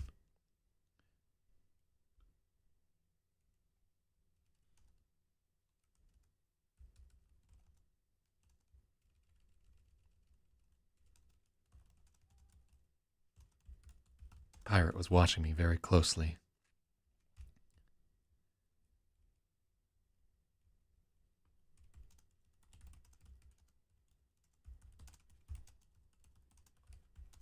Testing me, just like I'd tested him. Only someone who'd worked on ships could have that reaction. I gave him a quick nod of acceptance. There was no use trying to hide it. Good. I can be technical. The Lancers were mass drivers, like nothing we'd ever seen before. 8 KT slugs at 3,000 kips. I sucked in air through my...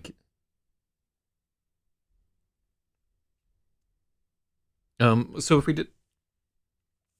Pirate was watching me very closely, testing me, just like I'd tested him.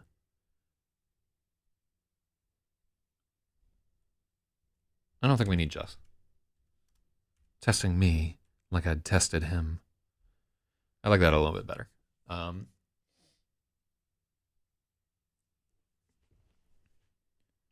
Pirate was watching me very closely, testing me like I'd tested him. So I like taking out the comma there, and I don't think that... I think that these clauses are closely enough related that I want to have it be a comma-separated sentence rather than two separate sentences. So I'm going to stick on that one there. I may be wrong. Well, this is a point where we can just go back and see what the actual editor thinks at the end of it, and you're probably right. Only someone who'd work on ships could have that.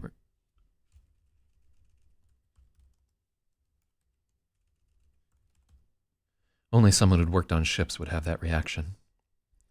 I gave him a quick nod of acceptance. There was no use trying to hide it.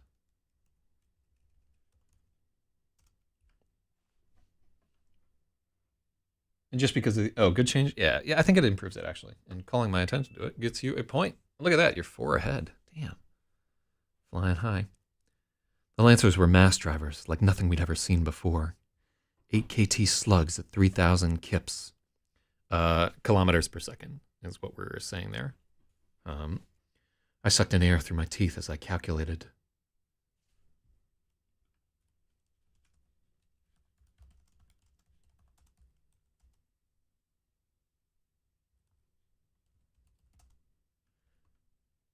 Throwing that much mass required enough juice to power a small moon for a year. It meant the collaborators had something new.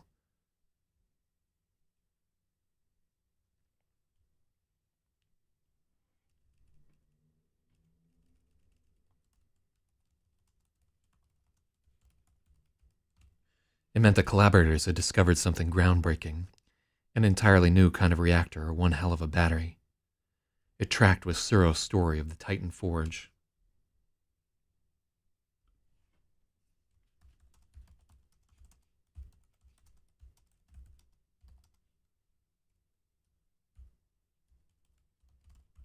No wonder you always do well in SIL training.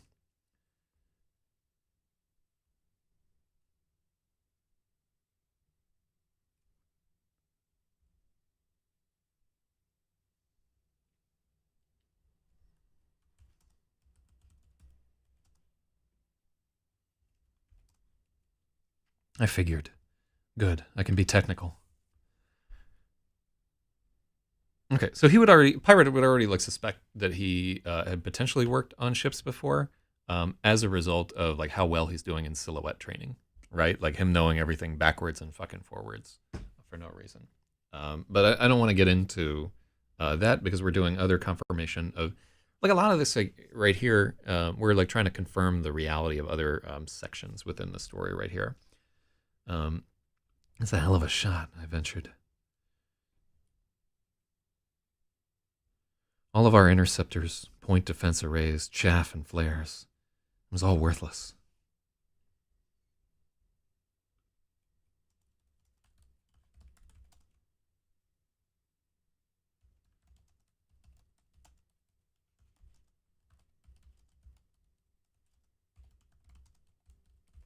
Point defense arrays, chaff, flares.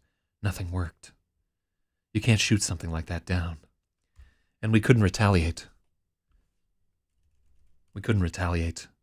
They were nowhere near us. Some of the shots came from 1,000,000 kilometers away. Direct hits on reactors through 1,000,000 clicks of dust and debris. What can do that? Tai D, I whispered. And I.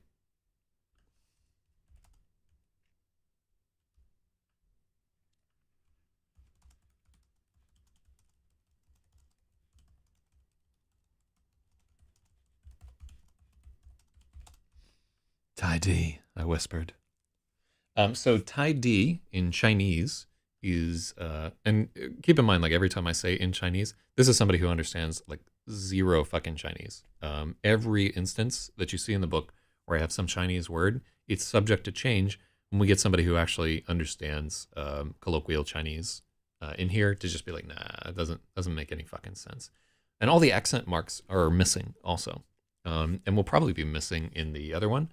But Tai Di is something that like what I'd like to see at the end of this book is everywhere where we've had like a mutation of the Chinese language, like a glossary that just says like how we arrived at that mutation and what it actually means in Chinese. I think that would just be like a cool little thing. But I need to work with somebody who is like a skilled at both Chinese and English, like more so than Jigsaw. I know he just came to like Jigsaw there. I actually asked Jigsaw a few questions. Jigsaw's Chinese is not good. His Chinese is barely better than mine, even though he is 100% Chinese. His English is significantly better than his Chinese. God, I love that. You can't shoot something like that down.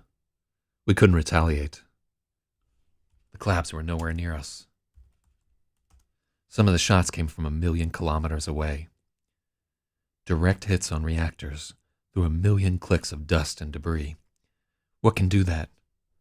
Tai Di, I whispered. My hand shot to cover my mouth afterward. I couldn't help it. The aversion to the name had been beaten into me deep. Pirate blenched. Our eyes shot.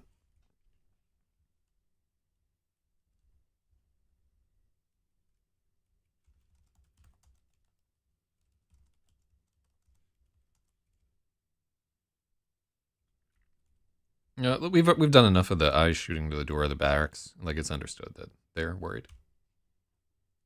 It makes it even better that his Chinese is terrible. I got that friends. I haven't talked to her in a couple of years though.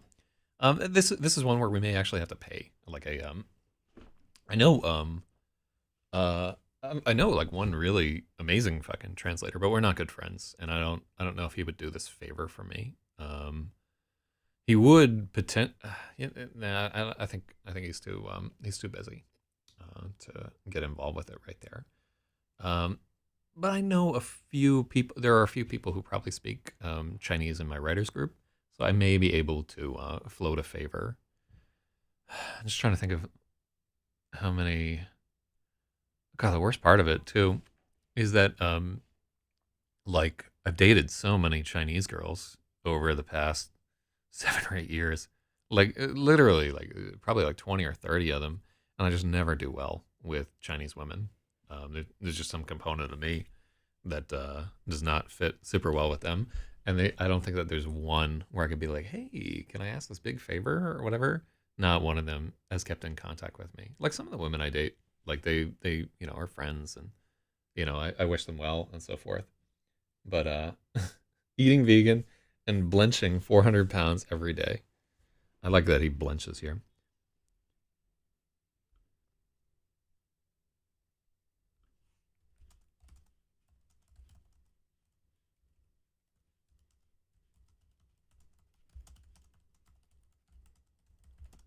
We called it Big Two in those days. So this is another fun thing. So Big Two is a card game that also sounds kind of like Tai D. And Big Two is a climbing game that is similar to a game that I played a lot of called Tichu. Um, and like you can see like anytime you go into like some place where like a lot of Vietnamese people gather, you might see a bunch of them playing Big Two. Big Two is a similar to Tonk. Um,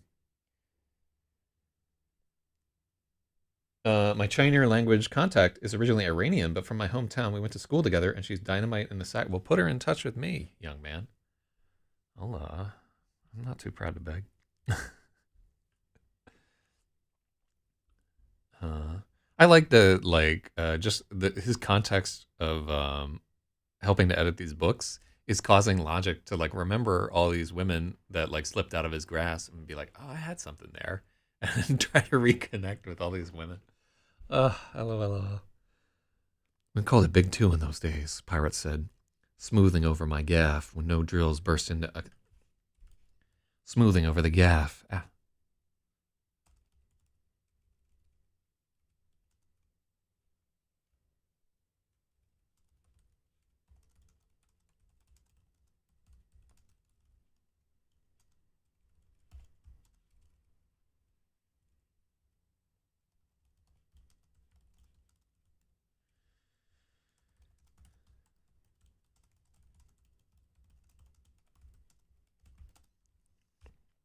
Smoothing over the gaff when it began.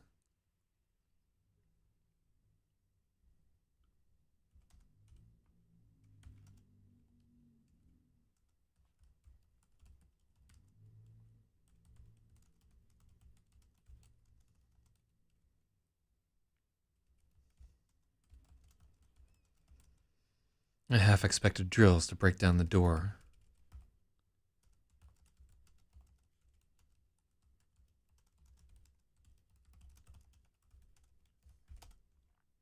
Mm-hmm. We called it Big Two in those days, Pirate said, smoothing over the gaff. I half expected drills.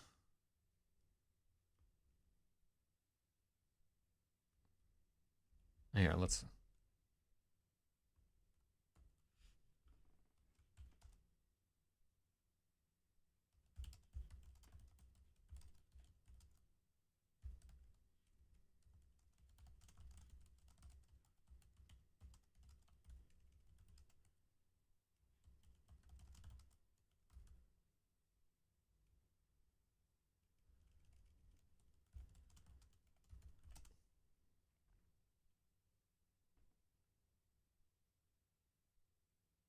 Two acquaintances of mine, not close friends, set me up on a type of a blind date with a Chinese woman, left us alone for most of a day on a camping trip.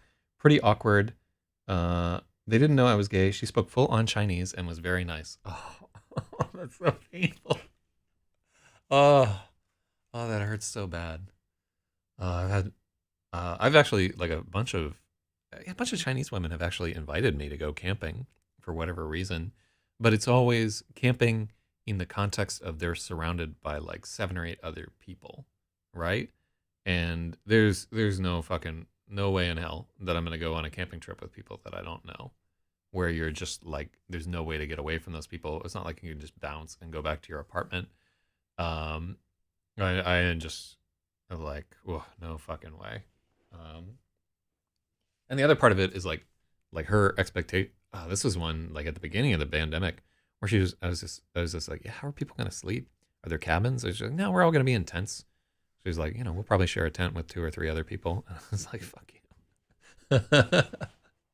I'm not.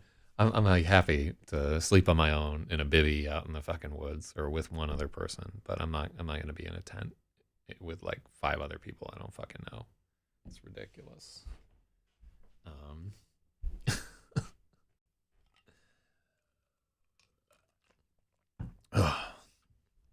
even if she had been way cuter than she was, but no. But I hope you could relate over like your love of music or something like that. That's so rough, Stratum. And anybody who like fixes people up without fucking cluing them into the thing, that's so bad. Ugh.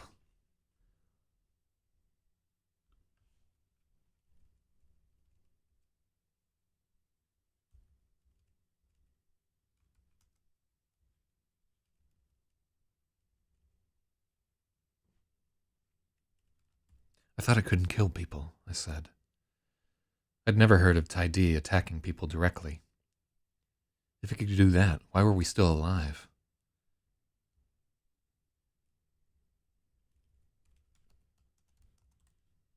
If it could do that, why were any of us still alive? We should have all been eradicated. Okay. So, Tai D.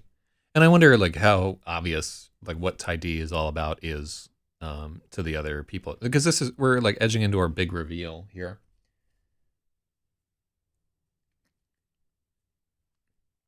So I tried to let some real life friends hook me up, but it was clear they were hooking up with chicks with no consideration for my own preferences, like personality or interests. It was stupid. I think that like a little bit of that shades into that arranged marriage thing where they're like one, it's because they're from cultures where like divorce is like what the fuck are you doing? But where people's parents generally have like a better idea for what will work out for them than what the people like themselves. Like like this is for your own good type situation right there. No idea what Tai D is. Great. That's where we want to be. But we've mentioned it before in kind of like foreboding tones, so it's not like popping out of nowhere. I thought I couldn't kill people, I said. I'd never heard of Tai D attacking people directly. If it could do that, why were any of us still alive?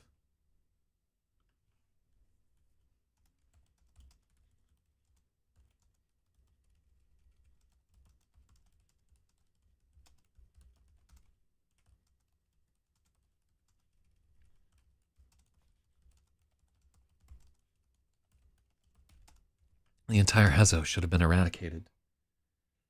Tai D, Dim Mac. Oh yeah, it is. It is like I came up with this while I was looking for names. The touch of death. Hell yeah. No, and then we talk about instant death a second later. Here's my guess. The slaughter at Silph City hit some threshold where it was willing to intervene. Maybe it couldn't pull the trigger, but I'll be damned to Dio if it wasn't lining up those shots.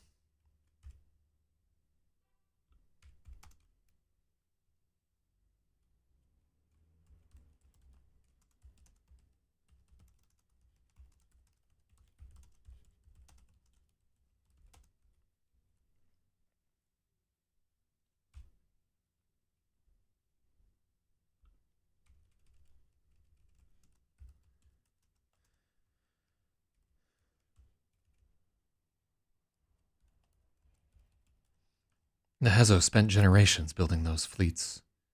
The Zanwu carriers had crews of 10,000. A single shot and boom.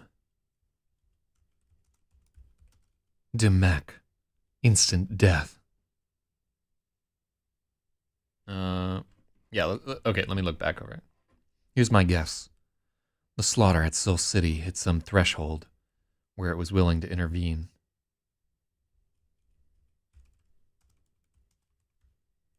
Where Tai D was willing to intervene. Maybe it couldn't pull the trigger, but I'll be damned to Dio if it wasn't.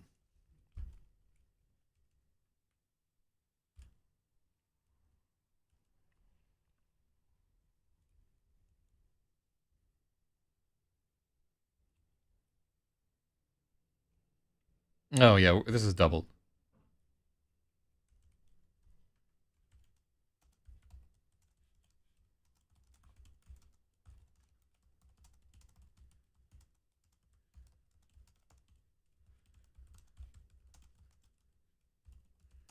I don't like. Yeah, damned to Dio. It doesn't fucking track right.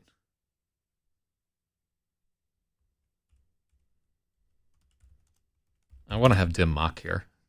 Dim Mak.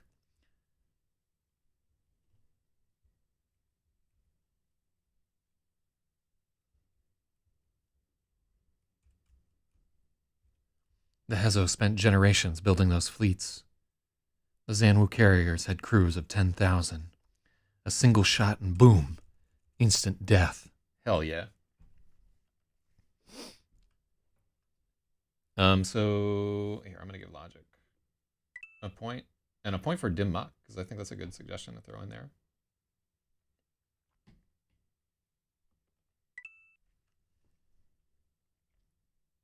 So where was the wasn't? Let me know if I got rid of that. Here's my guess. The slaughter at Silph City hit some threshold where Tai D was willing to intervene. It lined up the shots, then maybe it needed a human to actually pull the trigger. Dim muck. The Hezo spent generations building those fleets. The Zanwu carriers had crews of 10,000. A single shot and boom, instant death. Okay, I got rid of the wasn't. Hell yeah. Fuck yeah. How many? I asked, trying to imagine it. 40. 40 capital ships in less than a day. They lost a dozen more on the retreat. Everything was in chaos. The command ships were the first to die. Once the big boys ran, the wolves came out. The clabs hunted down everything that flew, from scouts to supply ships. The call came down to evacuate the ORB. On the way out, I caught a glimpse of the night side of Aklis. Pirate swallowed hard. His jaw was tight with anger. It was dark. The whole fucking planet was dark. Maybe they were blacked out against bombardment, I suggested, fearing Pirate was about to start screaming.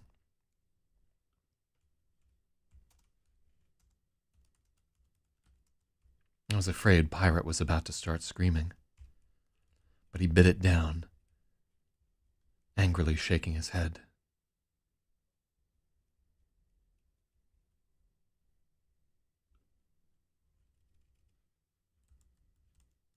Furiously shaking his head. 2 billion people lived on Aklis. That was the day I made up my mind. To desert? I whispered. Pirate nodded. His eyes glittered in the red light. But I couldn't do it. But I couldn't get away. I've been too proud of my skills. I showed them too much. The leash was tight in all the chaos that followed. I'd been a prisoner all along, you see. They just didn't call me one. I kept getting shuffled to new post. Then there'd be another coup and they'd send me somewhere else. After the severance, I was reassigned to a prototype vessel, the Ganglion. It was a kind of stealthed mobile shipyard. So stealth... It was a kind of stealth mobile shipyard, meant to hide in comet trails and orbital rings, slowly assembling an armada. Very me. All right, so me is Chinese for secret. I should have been highlighting all these things. So also, let me just look back here, because I think we use a Chinese word. Datasha is a cognate, but dim mak should be in italics because it's a direct whatever. Yeah, dim mak here. We just need to put this in italics because it is directly in a different language, not a cognate. Although it's making its way into being part of the language, but it's not popular enough that we don't have to italicize it. Putting some work in today. To desert, I whispered.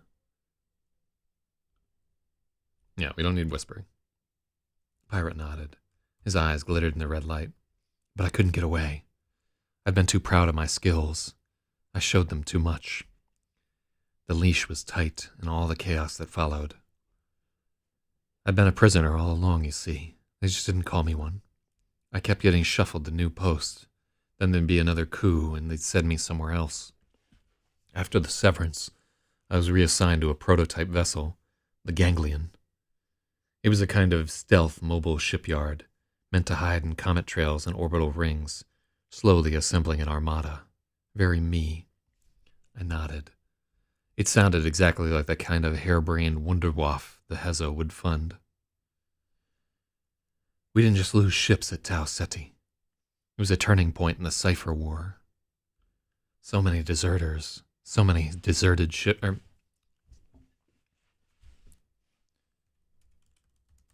There were so many deserters and captured ships. After that point, only full organic ships were considered safe to fly, like these bombers were training in.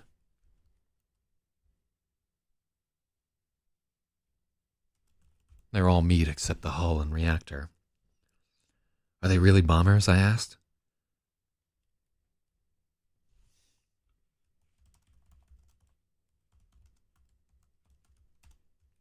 You think they're bombers? I asked.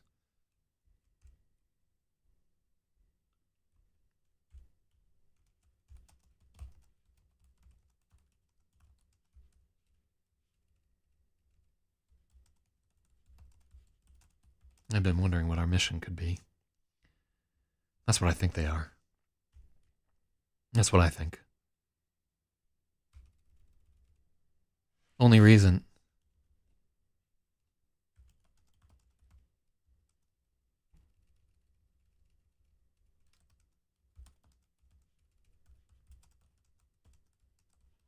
Why else would they be so big? The training doesn't make much sense to me, Pirate reasoned. The training doesn't make much sense to me. All maneuvering, no targeting. Bombers don't dogfight. Maybe the targeting comes later, I guessed.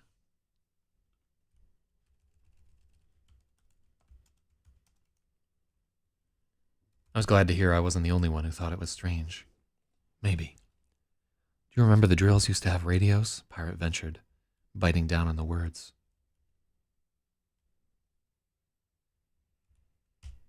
I managed not to... Yeah, we just cut that out. Shouldn't it be harebrained with a hyphen? No, harebrained is actually it's just a word. Here, look. Yep. Yep. So let's go to the dictionary. Harebrained. Yeah, but harebrained, we can see in Merriam-Webster. It's just a single word. So you do not need a hyphen. No, I would not like to disable my ad blocker. Do you remember the drills used to have radios? I managed not to gasp. I nodded carefully. They're regressing tech all over. The collabs are getting closer, Pirate said.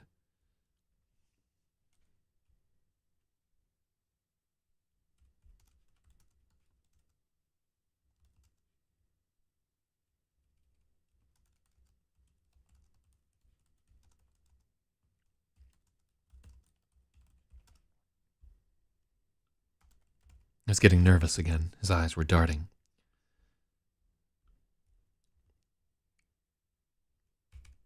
Supplies are spent. No freighters coming. Whatever their Shengmu mission is, they better get to it. Time's running out. So Shengmu is Shengmu.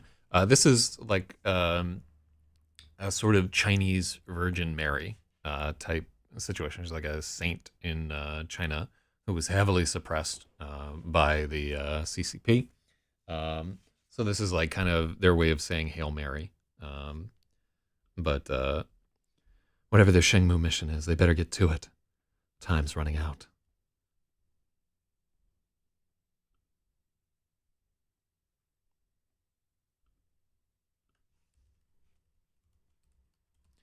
I nodded, giving Pirate a meaningful look. Had he broken through the brainwashing? Was he open to making a break through it? If I guessed wrong and Pirate rolled on me, I would die. Want out? I whispered. Pirate shook his head. Too old. I don't have that kind of fight in me anymore. Besides, it's impossible. There was a sputtering sob from the barracks. In the dim red light, I could see Attic's eyes were open, staring up at the ceiling. Tomorrow, I promised Pirate in my lowest whisper. I walked over to Attic's bunk, and he looked up at me without a word. I pointed to my mouth, then to him, then ran a finger across my throat. You talk, you die. Attic nodded. I could only pray it would be enough. Double. So that is chapter 10. Have that kind of fight in me anymore. Comma feels wrong, but I'm going to take it. Eyes were darting, kind of pat. Yeah, okay, let's get back there.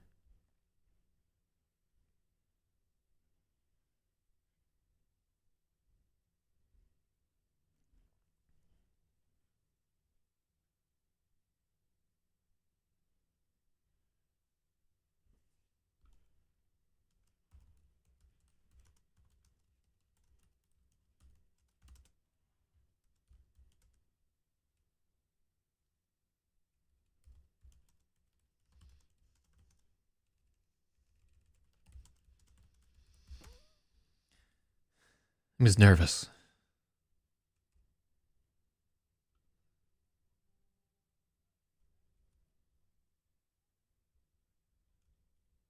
Let's just cut it out. We just established like so many times that they're nervous here. Yeah, we can just take that shit out. So I'm gonna give you a point for that guy again.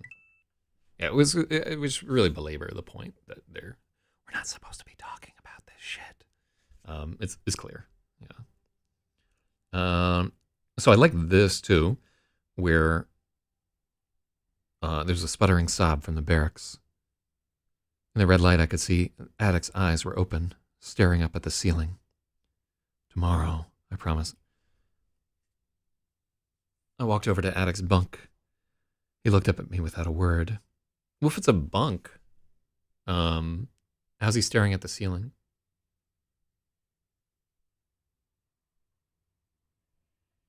Yeah, is he staring through the fucking bunk?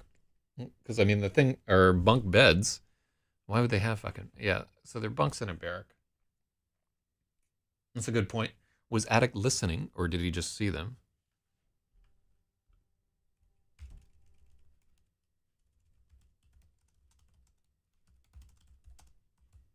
Boom. Now instead of having this shitty thing, we increase the reality of the situation.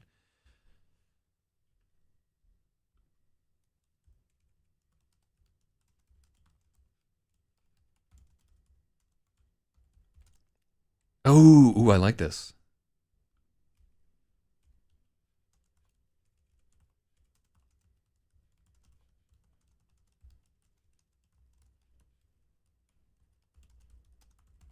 Staring at the ceiling through the slats of the vacant top bunk. Ooh.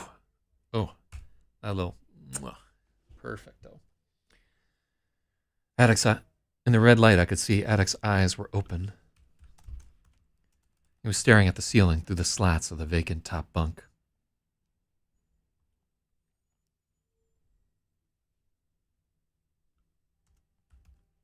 In the dim red light, I could see Attic's eyes were open.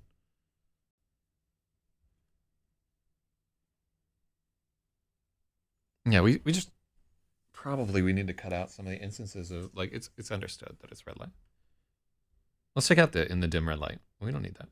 I could see Attic's eyes were open. He was staring at the ceiling through the slats of the vacant top bunk. Tomorrow, I promised that pirate in my lowest whisper.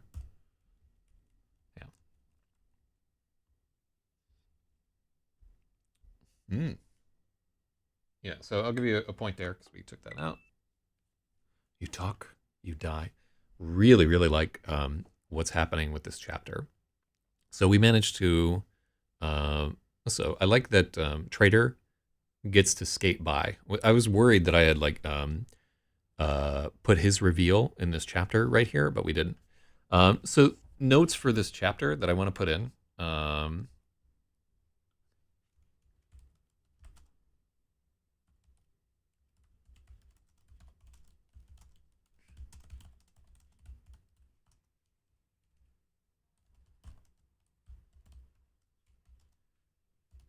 So one way that we can fix that right there, because like his flowery, like high-handed, like Don Quixote type speech is not appropriate for this section. So it might be that all we really need to do is to go to the beginning and be like, he was serious now with like none of his flourishes.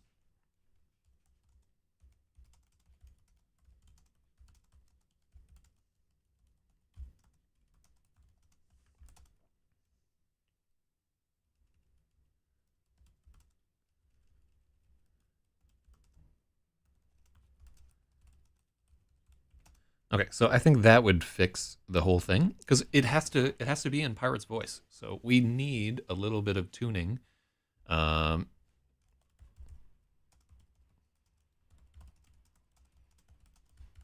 like something has to distinguish him from the way that Suros talks and the way that Trader talks. Um, like he drops the act a little bit. Yeah, I want to have a distinction between the two of them, but I also probably need to go back and be like, how can I? We need to, for want of a better word, fag it up a little bit. He needs to be like a little bit more dramatic and um, a little bit more self-important, right? Because here he's just fully dropped that character. Um, and we could also say something about how he's been like a little bit more serious since he's been worrying about his sculptures and since he's been like everybody's starting to get kind of afraid. So rather than we can use this to display how his character is changing a little bit because like it's starting to get real.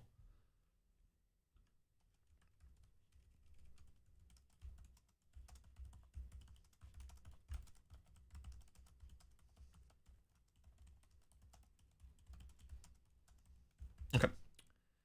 So I like that there because we always want to have like some progression in our characters if we can. We want to show the effects of the story, um, working on them, and it's especially important in the case of Pirate for reasons that will soon be there. And I like a little bit of dropping the act, but I don't want him to forget that he's Pagliacci at the end of it, right?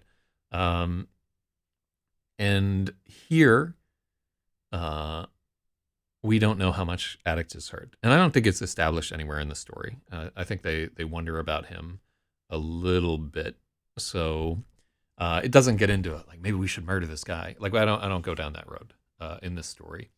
I could do it if we wanted to focus on that, but I don't know that we necessarily want to get into that at this juncture. I don't think it adds a tremendous amount there. Okay. Let's okay, I'm gonna block the screen for a second and let me see how long this next chapter is because I feel good energy. 1, 2, 3, 4, 5, 6, 7. It's too long. Okay, so it's just 7 pages, which is a little bit. Blah, blah, blah, blah, blah, blah, blah, blah, blah, blah, blah.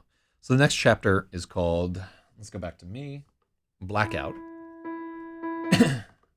And so Blackout is going to be like, it's just just like a 7-page chapter. So that's not too bad. And yeah, I think we don't want to overdo it. Let me see here. Because this is a long chapter that we just worked on here. Long, and there's a lot contained with it, and it's a lot of important stuff. Well, not too long. It's only like 10 pages. Yeah, so it's 87 to blah, blah, blah, blah, blah, blah, blah. Da, da, da, da, da. What do we get through? We got through 2,300 or 2,530 words, which is a good day, but not as good as yesterday. And this is day 9.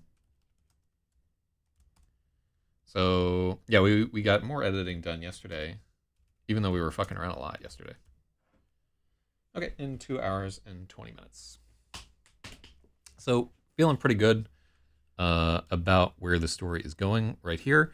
This is one of the only real, there are 2 real relationships in this book. The relationship between, I guess 3, if you really want to think about it. There's the relationship of Pirate and Trader.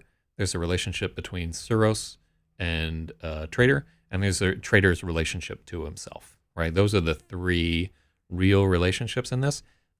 Everybody else, they never get down on that level. Right? It's just they're people that are there with them, but they don't matter to Trader. Other than they're like almost obstacles.